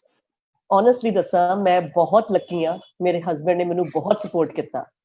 ਕਦੀ ਵੀ ਮੈਨੂੰ ਜੇ ਮੈਂ ਕਿਤੇ ਪਲੇ ਲਈ ਜਾ ਰਹੀ ਹਾਂ, ਜਾਂ ਮੈਂ ਆਲ ਇੰਡੀਆ ਰੇਡੀਓ ਪਲੇ ਕਰਨ ਜਾ ਰਹੀ ਹਾਂ, ਜਾਂ ਮੈਂ ਕਿਤੇ ਮੂਵੀ ਦੀ ਸ਼ੂਟਿੰਗ ਲਈ ਜਾ ਰਹੀ ਹਾਂ, PTC ਦੀ ਮੂਵੀ ਲਈ, ਤੇ ਮੇਰੇ ਹਸਬੈਂਡ ਨੇ ਮੇਰਾ ਹਮੇਸ਼ਾ ਸਾਥ ਦਿੱਤਾ ਹੈ। ਮੇਰੇ ਪਰਿਵਾਰ ਦੀ ਜੋ ਜ਼ਿੰਮੇਦਾਰੀਆਂ ਨਿਭਾਉਣ ਵਿੱਚ ਉਹਨਾਂ ਨੇ ਮੇਰਾ ਪੂਰਾ ਸਾਥ ਦਿੱਤਾ, ਕਦੀ ਮੈਨੂੰ ਹਾਂ, ਨਹੀਂ ਰੋਕਿਆ ਤਾਂ ਬਿਲਕੁਲ ਕਹਿ ਰਹੇ, ਬਿਲਕੁਲ ਅਦਰਵਾਈਜ਼ ਤਾਂ ਕੰਮ ਕਰ ਨਹੀਂ ਸਕਦੀ ਨਾ ਔਰਤ, ਬਿਲਕੁਲ ਜੀ, ਜਾਂ ਮੇਲ ਬਿਲਕੁਲ ਵੀ ਨਹੀਂ ਕਰ ਸਕਦਾ ਜਦੋਂ ਤੱਕ ਫੈਮਿਲੀ ਦਾ ਸਾਥ ਨਾ ਹੋਵੇ।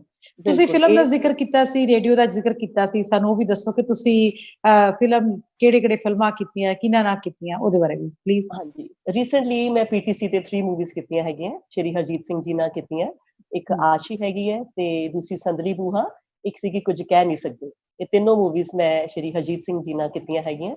ਤੇ ਆਲ ਇੰਡੀਆ ਰੇਡੀਓ ਵਿੱਚ ਮੈਂ ਪੰਜਾਬੀ ਪਲੇਸ ਕਰਦੀ ਹੈਗੀ ਹਾਂ, ਜਦੋਂ ਵੀ ਮੈਨੂੰ ਕਾਲ ਆਵੇ ਤੇ ਮੈਂ ਪਲੇ ਕਰਦੀ ਹੈਗੀ ਪੰਜਾਬੀ। ਐਜ਼ ਅ ਫ੍ਰੀਲਾਂਸਰ ਕੰਮ ਕਰਦੇ ਹੋ, ਐਜ਼ ਐਨ ਐਕਟਰੈਸ? ਹਾਂਜੀ ਹਾਂਜੀ। ਠੀਕ ਹੈ। ਸਾਡੇ ਨਾਲ ਬਹੁਤ ਸਾਰੇ ਸਾਥੀ ਹੋਰ ਜੁੜ ਚੁੱਕੇ ਨੇ। ਭਾਵੇਲ ਸੰਧੂ ਜੀ ਕਹਿ ਰਹੇ ਨੇ ਜਸਪ੍ਰੀਤ ਬਲਦੇਵ ਮੋਗਾ ਜੀ ਦਾ ਹੀ ਪਲੇ ਸੀ ਲਾਲ ਬੱਤੀ, ਜਿਹੜਾ ਕਿ ਮੈਂ ਤੁਹਾਨੂੰ ਕਹਿ ਰਹੀ ਸੀ।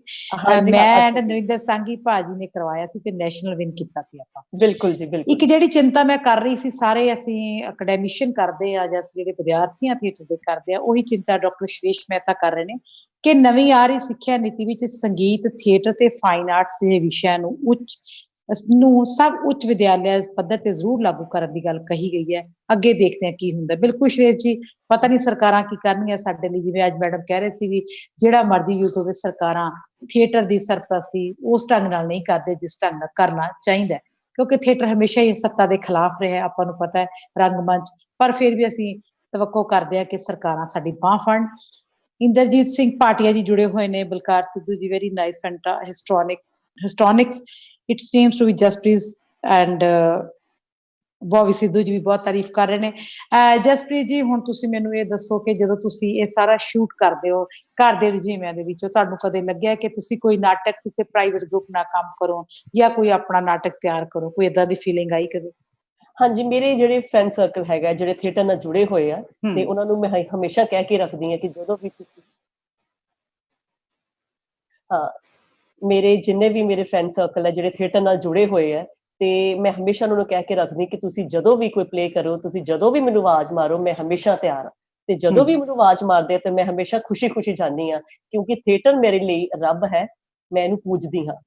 ਤੇ ਜਦੋਂ ਵੀ ਮੈਨੂੰ ਜਾਵੇ, ਮੈਂ ਕਦੀ ਨਾ ਨਹੀਂ ਕਰ ਸਕਦੀ ਕਿ ਮੈਂ ਜਾਣਾ ਹੀ ਬਿਲਕੁਲ ਜਾਣਾ। ਹੁੰਦਾ ਨਾ ਜਿਵੇਂ ਫੌਜ ਸਰਹੱਦ ਤੇ ਫੌਜ ਲੜ ਰਹੀ ਹੈ, ਆਰਟਿਸਟ ਦਾ ਤਾਂ ਉਹ ਸਵਾਲ ਹੈ ਵੀ ਉਹ ਹਾਲ ਹੈ ਵੀ ਜਦੋਂ ਵੀ ਕੋਈ ਆਵਾਜ਼ ਮਾਰੇ ਸਟੇਜ ਲਈ ਹਾਜ਼ਰ ਹੈ। Very good ma'am.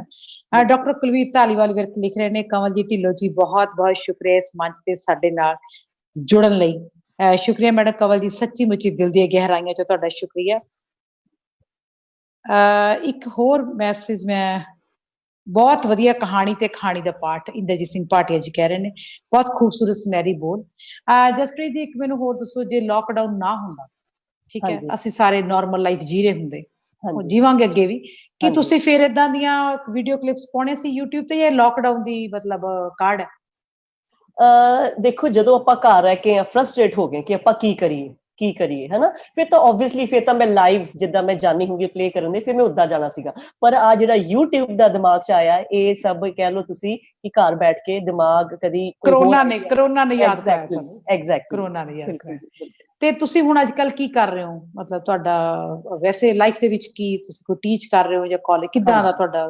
ਮੈਂ ਟੀਚਰ ਹੈਗੀ ਹਾਂ, ਪਿਛਲੇ 11 ਸਾਲ ਦਾ ਮੇਰਾ ਐਕਸਪੀਰੀਅੰਸ ਹੈਗਾ ਟੀਚਿੰਗ ਦੇ ਵਿੱਚ। ਮੈਂ ਟੀਚਰ ਹੈਗੀ ਹਾਂ, ਤੇ ਟੀਚਿੰਗ ਪ੍ਰੋਫੈਸ਼ਨ ਦੇ ਨਾਲ ਮੈਂ ਇਹ ਵੀ ਕਰਦੀ ਹਾਂ, ਕਿਉਂਕਿ ਇਹਦੇ ਨਾਲ ਥੀਏਟਰ ਕਰਕੇ ਮੈਨੂੰ ਬਹੁਤ એનર્ਜੀ ਮਿਲਦੀ ਹੈ। ਥੀਏਟਰ ਤਾਂ ਆਰਟਿਸਟ ਦੇ ਰੂਪ, ਥੀਏਟਰ ਤਾਂ ਵੈਸੇ ਰੂਹ ਦੀ ਖੁਰਾਕ ਹੈ। ਅੱਛਾ, ਹੋਰ ਤੁਹਾਨੂੰ ਕੋਈ ਲੱਗਦਾ ਹੋਵੇ ਕੋਈ ਏਦਾਂ ਦੀ ਗੱਲਬਾਤ ਜਿਹੜੀ ਕਰੋਨਾ ਦੇ ਕਾਲ ਵਿੱਚ ਤੁਹਾਡੇ ਮਨ ਚ ਆਈ ਹੋਵੇ, ਥੀਏਟਰ ਨੂੰ ਲੈ ਕੇ, ਐਕਟਿੰਗ ਨੂੰ ਲੈ ਕੇ? ਇੱਕ ਸੱਚ ਮੇਰਾ ਹੋਰ ਸਵਾਲ ਆ ਰਿਹਾ, ਮੈਨੂੰ ਮੇਰੇ ਦਰਸ਼ਕ ਲਿਖ ਰਹੇ ਨੇ, ਆਪਾਂ ਨੂੰ ਤੁਹਾਨੂੰ ਵੀ ਲਿਖ ਰਹੇ ਨੇ ਕਿ ਇੱਕ ਮਿਮਿਕਰੀ ਜ਼ਰੂਰ ਥੋੜੀ ਜਿਹੀ ਸਾਨੂੰ ਆਪਣੀ ਕਲਾ ਦਾ ਜੋਹਰ ਦਿਖਾਓ। ਮੇਰੇ ਖਿਆਲ ਪਹਿਲਾਂ ਆਪਾਂ ਪਾਵਰ ਕਲਿੱਪ ਦੇਖ ਲਈਏ। ਹਾਂਜੀ, ਬਿਲਕੁਲ ਜੀ। ਅੱਛਾ, ਠੀਕ ਹੈ, ਉਸ ਤੋਂ ਇਨ ਬਿਟਵੀਨ ਤੁਸੀਂ ਥੋੜਾ ਜਿਹਾ ਮਿਮਿਕਰੀ ਬਾਰੇ ਤਿਆਰੀ ਕਰੋ। ਠੀਕ ਹੈ ਜੀ। ਸੁਣਦੇ ਹੋ? ਆ ਜਿਹੜਾ ਵਿਆਹ ਦਾ ਕੱਲ ਡੱਬਾ ਆਇਆ, ਮੇਰੇ ਮੁੰਡੇ ਦਾ ਵਿਆਹ ਸੀ। ਦਾਜ ਦੀ ਤਾਂ ਭੈਣੇ ਗੱਲ ਹੀ ਨਾ ਪੁੱਛ। ਨਾ ਕਿਵੇਂ ਨਾ ਪੁੱਛਾਂ ਹੈ, ਕਿਵੇਂ ਨਾ ਪੁੱਛਾਂ? ਕਾਰ, ਸਕੂਟਰ, LCD, 6 ਫੁੱਟਾ ਫ੍ਰਿਜ, ਹਾਏ ਹਾਏ ਨੀ ਪੱਪੂ ਦੇ ਭਾਪੇ ਜਿੱਡਾ। ਨੀ ਹਾਏ ਹਾਏ ਨੀ, ਆ ਚਿੱਠੀ ਲਿਖੀ ਆ ਕਿ ਮੇਰੇ ਜ਼ਖਮਾਂ ਤੇ ਲੂਣ ਛਿੜਕਿਆ ਆ, ਇੰਨਾ ਦਾਜ ਲੈ ਆਈ ਆ।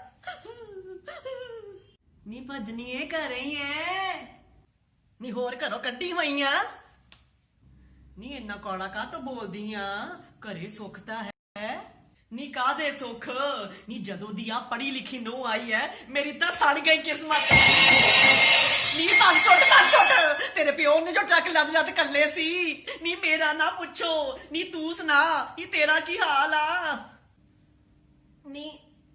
ਨੀ ਮੇਰਾ ਕਾਹਦਾ ਸੁੱਖ ਨੀ, ਸਵੇਰੇ ਸਵੇਰੇ ਗੋਲੀ ਵੱਜਣੀ, ਗੋਲੀ ਲੈ ਕੇ ਮੇਰੇ ਸਿਰ ਤੇ ਚੜ ਜਾਂਦੀ ਹੈ, ਆਖੀ ਲਓ ਬੀਜੀ ਬਲੱਡ ਪ੍ਰੈਸ਼ਰ ਦੀ ਗੋਲੀ ਖਾ ਲਓ ਨੀ, ਤੂੰ ਭਲਾ ਮੈਨੂੰ ਦੁੱਧ ਦੇ, ਬਦਾਮ ਦੇ ਨੀ, ਨੂੰ ਤੇਰੀ ਹੈ ਕਿੱਥੇ ਨੀ, ਹੁੰਦੀ ਹੁਣੀ ਅੰਦਰ ਕਿਤੇ ਪੁੱਠੀ ਸਿੱਧੀ ਹੈ, ਪੁੱਠੀ ਸਿੱਧੀ ਨੀ, ਦੌਰਾ ਪੈਂਦਾ ਉਹਨੂੰ ਨੀ, ਉਹਨੂੰ ਕਿੱਥੇ ਪੈਂਦਾ ਦੌਰਾ? ਅਖੇ ਕਹਿੰਦੀ ਆ ਫਿਗਰ ਬਣਾਉਣੀ ਆ ਨੀ, ਪਰਚਾ ਜਾ ਲੈ ਕੇ ਕੰਧ ਤੇ ਲਾਇਆ ਵੀ ਇੰਨੇ ਵਜੇ ਪੁੱਠੇ ਸਿੱਧੇ ਹੋਣਾ ਤੇ ਇੰਨੇ ਵਜੇ ਯੋਗਾ ਕਰਨਾ।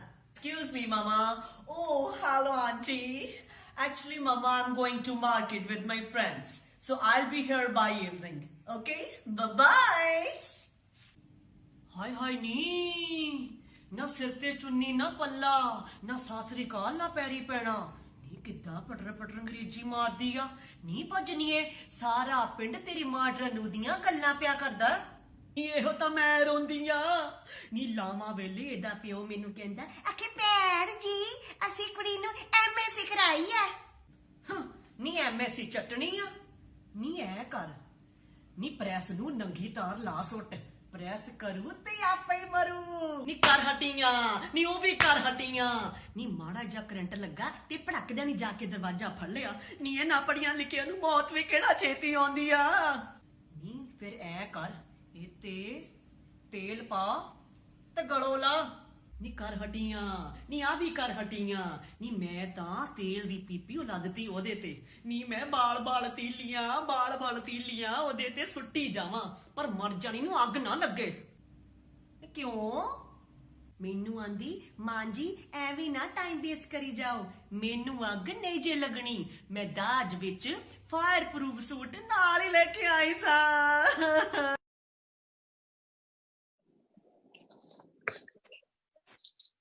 ਹਾਂਜੀ ਜਸਪ੍ਰੀਤ ਜੀ, ਬਹੁਤ ਵਧੀਆ, ਤੁਸੀਂ ਕਰੋਨਾ ਦੇ ਟਾਈਮ ਨੂੰ ਸੋਹਣੇ ਢੰਗ ਨਾਲ ਯੂਟਿਲਾਈਜ਼ ਕੀਤਾ। Thank you. ਜਸਪ੍ਰੀਤ ਜੀ, ਹੈਲੋ ਆਵਾਜ਼ ਆ ਰਹੀ? ਹਾਂਜੀ ਜਸਪ੍ਰੀਤ ਜੀ, ਤੁਸੀਂ ਜਿਹੜੇ ਸਾਰਾ ਕੰਮ ਕੀਤਾ, ਜੋ ਵੀ ਮਤਲਬ ਤੁਸੀਂ ਹੁਣ ਤੱਕ ਇਹ ਕੀਤਾ, ਤੁਹਾਨੂੰ ਇਹ ਤੇ ਸੈਟਿਸਫੈਕਸ਼ਨ ਪਤਾ ਲੱਗ ਰਿਹਾ, ਤੁਸੀਂ ਕਰ ਰਹੇ ਹੋ ਕ੍ਰੀਏਟਿਵ ਕੰਮ। ਤੇ ਮੇਰਾ ਮਿਮਿਕਰੀ ਵਾਲਾ ਫੇਰ ਤੁਹਾਡੇ ਸਿਰ ਅਲੰਭਾ ਹੈ ਜੀ, ਤੇ ਪਲੀਜ਼ ਆਪਾਂ ਮਿਮਿਕਰੀ ਦੇਖੀਏ। ਹਾਂਜੀ, ਜਦੋਂ ਛੋਟਾ ਬੱਚਾ ਨਿੱਕਾ ਨਿਆਣਾ ਰੋਂਦਾ, ਉਹ ਕਿੱਦਾਂ ਰੋਂਦਾ?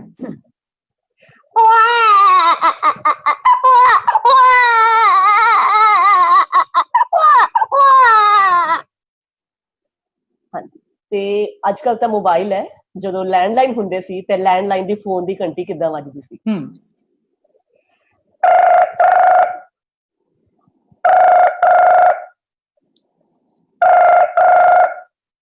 ਹਾਂਜੀ, ਛੋਟਾ ਕਤੂਰਾ, ਹਾਂਜੀ, ਕਤੂਰਾ ਤੇ ਵੱਡਾ ਕੁੱਤਾ ਕਿੱਦਾਂ ਭੌਂਕਦਾ?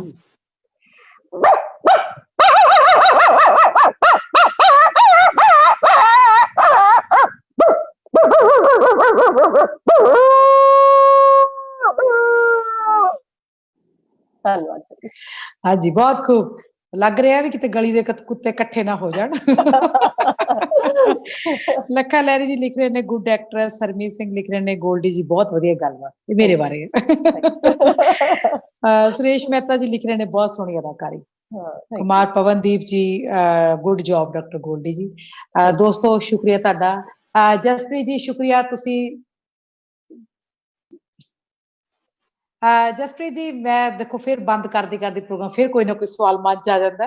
ਤੁਸੀਂ ਕਾਲਜ ਟਾਈਮ ਦੇ ਵਿੱਚ ਫੈਸਟੀਵਲ ਕੀਤੇ, ਤੁਸੀਂ ਫੈਸਟੀਵਲਾਂ ਤੱਕ ਹੀ ਕਿਉਂ ਸੀਮਤ ਰਹਿ ਗਏ?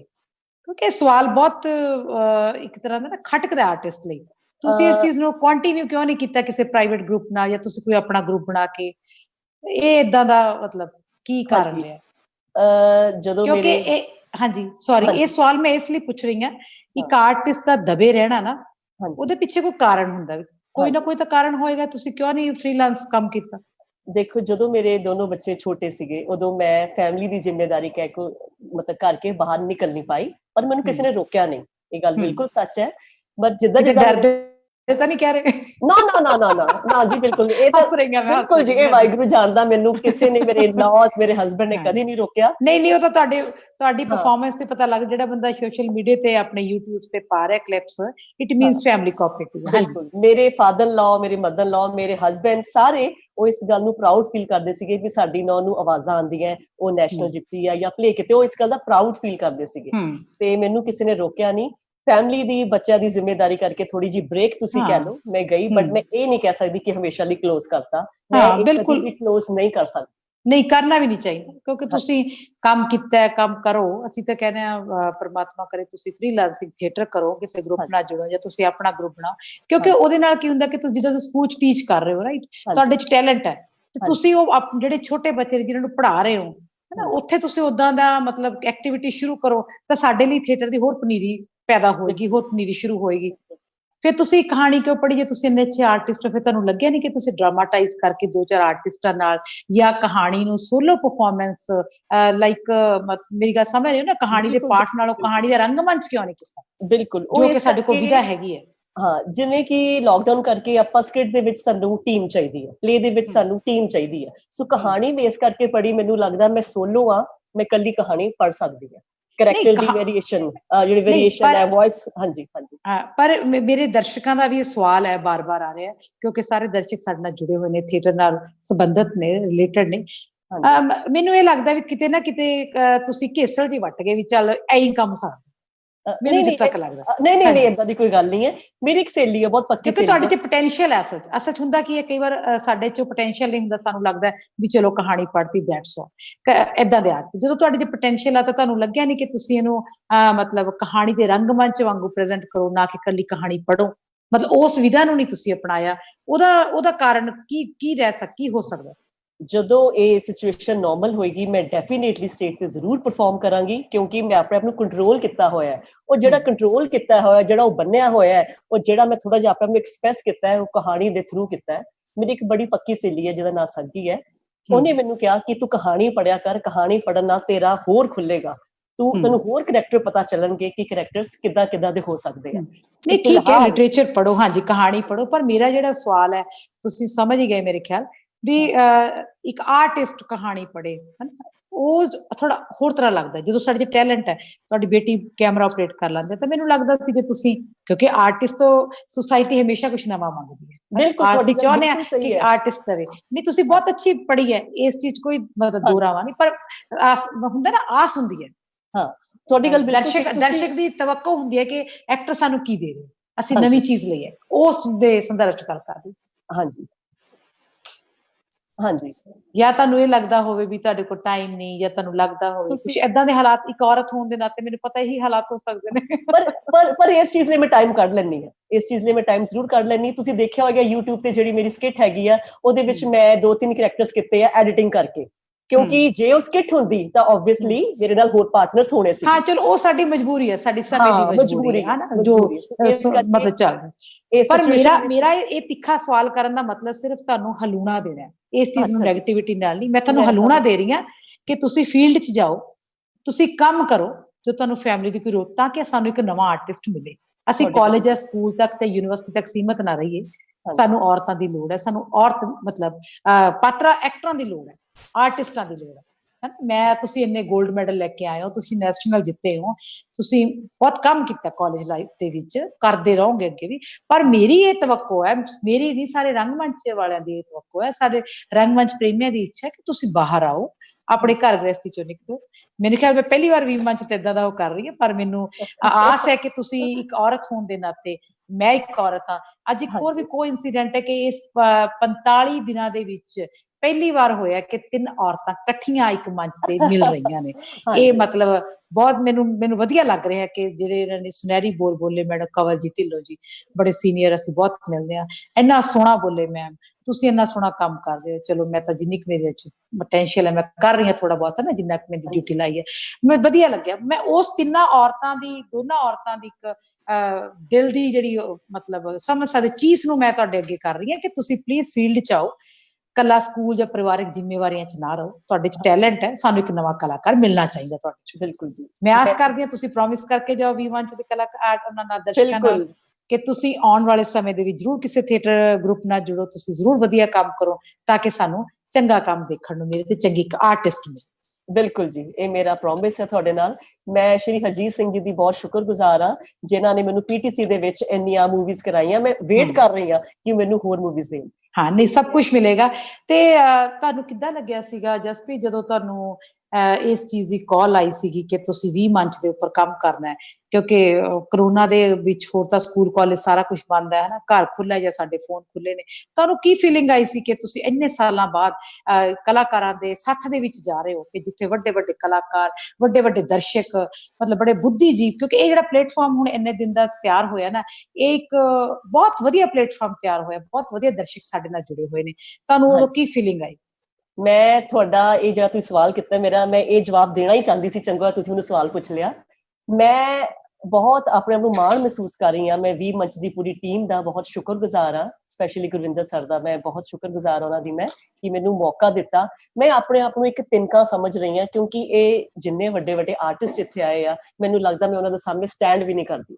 ਉਹਨਾਂ ਨੇ ਬਹੁਤ ਸੋਹਣਾ ਬੋਲਿਆ, ਉਹ ਬਹੁਤ ਵੱਡੇ ਕਲਾਕਾਰ ਹੈ ਜਿਨ੍ਹਾਂ ਸਾਹਮਣੇ ਮੈਂ ਸਟੈਂਡ ਵੀ ਨਹੀਂ ਕਰਦੀ। ਮੈਂ ਆਪਣੇ ਆਪ ਨੂੰ ਪ੍ਰਾਊਡ ਫੀਲ ਕਰਦੀ ਹਾਂ, ਆਪਣੇ ਆਪ ਨੂੰ ਮੈਂ ਕਿਸਮਤ ਵਾਲੀ ਸਮਝਦੀ ਹਾਂ ਕਿ ਮੈਨੂੰ ਮੌਕਾ ਮਿਲਿਆ ਇਸ ਰੂਬਰੂ ਹੋਣ ਦਾ, ਮੈਨੂੰ ਤੁਹਾਡੇ ਸਾਹਮਣੇ ਆਉਣ ਦਾ, ਆਪਣੀ ਗੱਲਬਾਤ ਕਰਨ। ਨਹੀਂ, ਖੁਸ਼ੀ ਦੀ ਲਹਿਰ ਤਾਂ ਹੋਣੀ ਨਾ ਮਨ ਚ ਹਾਂਜੀ, ਜਦੋਂ ਬਿਲਕੁਲ। ਤੁਹਾਨੂੰ, ਹਾਂ, ਮੈਂ ਸਿਰਫ ਉਹ ਫੀਲਿੰਗਸ ਤੁਹਾਡੇ ਤੋਂ ਲੈਣਾ ਚਾਹੁੰਦੀ ਹਾਂ। ਜਦੋਂ ਤੁਹਾਨੂੰ ਕਿੱਦਾਂ ਲੱਗਿਆ ਵੀ ਤੁਸੀਂ ਜਦੋਂ ਤੁਹਾਨੂੰ V-Manch ਨੇ ਸੱਦਾ ਦਿੱਤਾ ਜਾਂ ਅਪਰੋਚ ਕੀਤਾ ਤਾਂ ਤੁਹਾਨੂੰ ਤੁਹਾਡਾ ਅੰਦਰਲਾ ਕਲਾਕਾਰ ਜਾਗਿਆ? ਤੁਹਾਨੂੰ ਲੱਗਿਆ ਕਿ ਹਾਂ? ਬਿਲਕੁਲ। ਮੈਂ ਅੱਜ ਸਵੇਰ ਦੀ ਬੜੀ ਐਕਸਾਈਟਿਡ ਹੈਗੀ ਹਾਂ ਕਿ ਮੈਂ ਮੇਰੀ ਫੈਮਿਲੀ ਕਹਿ ਰਹੀ ਹੈ ਕਿ ਮੰਮਾ ਸ਼ਾਂਤ ਰਹੋ, ਤੁਸੀਂ ਇੰਨਾ ਪਲੇ ਕੀਤਾ ਹੋਇਆ ਹੈ ਨਾ, ਇੰਨਾ ਤੁਸੀਂ ਕਿਉਂ ਘਬਰਾਏ ਹੋਏ ਆ? ਉਹ ਫੇਰ ਲੱਗਾ, ਉਹ ਫੇਰ ਟੱਚ ਆਇਆ ਕਿ ਮੈਂ ਸਟੇਜ ਤੇ, ਕਹਿਣ ਨੂੰ ਆ ਕਿ ਮੈਂ ਕੈਮਰੇ ਤੇ ਆ, ਆਨਲਾਈਨ ਆ, ਪਰ ਮੈਂ ਫੀਲ ਕਰ ਰਹੀ ਹਾਂ ਕਿ I am on the stage, ਮੈਂ ਸਟੇਜ ਦੇ ਉੱਪਰ। ਨਹੀਂ, ਬਿਲਕੁਲ ਸਟੇਜ ਹੈ, ਬਿਲਕੁਲ ਕਹਿ ਰਹੇ, ਠੀਕ ਕਹਿ ਰਹੇ, ਬਿਲਕੁਲ ਅੱਛੀ ਸਟੇਜ ਹੈ, ਬਹੁਤ ਵਧੀਆ ਪਲੇਟਫਾਰਮ ਹੈ ਜਿਹੜਾ ਸਾਨੂੰ ਗੁਰਵਿੰਦਰ ਹੋਰਾਂ ਨੇ ਮਤਲਬ ਮੁਹੱਈਆ ਕਰਵਾਇਆ। ਬਹੁਤ ਸਾਰੇ ਹੋਰ ਕਲਾਕਾਰ ਵੀ ਕੰਮ ਕਰ ਰਹੇ ਨੇ। ਤੇ ਠੀਕ ਹੈ ਮੈਡਮ, ਤੁਹਾਡਾ ਸ਼ੁਕਰੀਆ ਬਹੁਤ ਬਹੁਤ ਜਸਪ੍ਰੀਤ ਜੀ। ਪਰ ਇਸ ਪ੍ਰੋਮਿਸ ਨਾਲ ਤੁਹਾਡੇ ਤੋਂ ਵਿਦਾ ਲੈਣੇ ਆ ਕਿ ਤੁਸੀਂ ਬਹੁਤ ਛੇਤੀ ਸਾਨੂੰ ਕੋਈ ਨਵੇਂ ਰੂਪ ਚ ਮਿਲੋਗੇ, ਨਵੀਂ ਪੇਸ਼ਕਾਰੀ ਨਾਲ। ਇਕੱਲੇ ਸਕੂਲ ਤੱਕ, ਕਾਲਜ ਤੱਕ ਸੀਮਤ ਨਹੀਂ ਰਹਿਣਾ। ਅਸੀਂ ਆਪਣੇ ਕਲਾਕਾਰ ਨੂੰ ਗਵਾਉਣਾ ਨਹੀਂ, ਅਸੀਂ ਉਹਦੀ ਕਲਾ ਕੱਢਣੀ ਹੈ। ਠੀਕ ਹੈ ਮੈਡਮ, ਬਹੁਤ ਬਹੁਤ ਸ਼ੁਕਰੀਆ ਟਾਈਮ ਦੇਣ ਲਈ। Thank you. Thank you.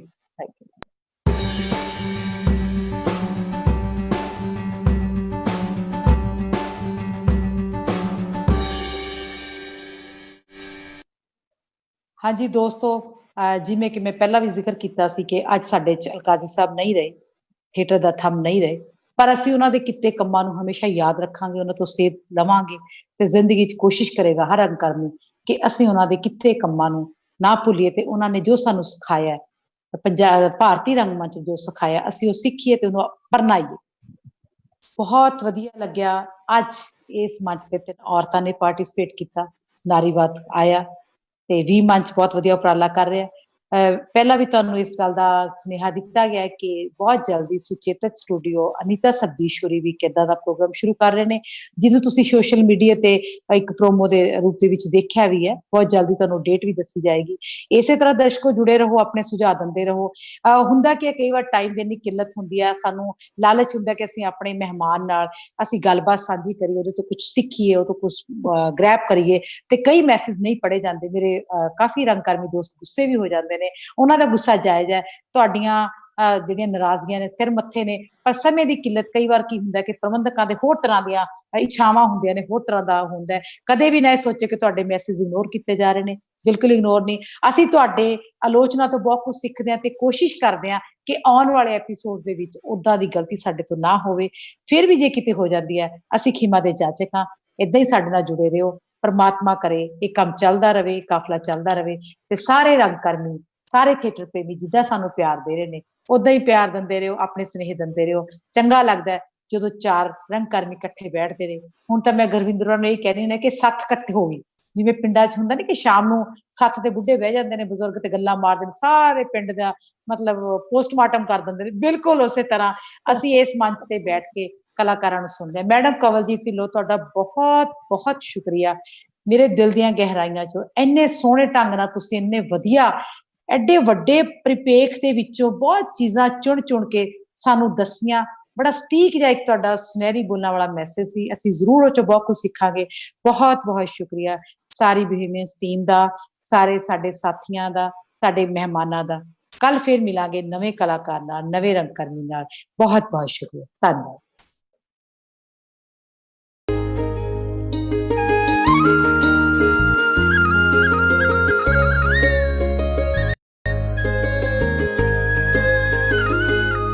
मेरी रूह ने लई अंगड़ाई, चंग नू हवावां तुरियां, सानू महक मोहब्बतां दी आई, चंग नू हवावां तुरियां। हरफे चंबे दियां डालियां जो हो गए, जिंदगी दे बोल साडे साहां च परो गए, जिंदगी दे बोल साडे साहां च परो गए हो। रूह दे बेलियां च मच गी दोहाई, चंग नू हवावां तुरियां, सानू महक मोहब्बतां दी आई, चंग नू हवावां तुरियां।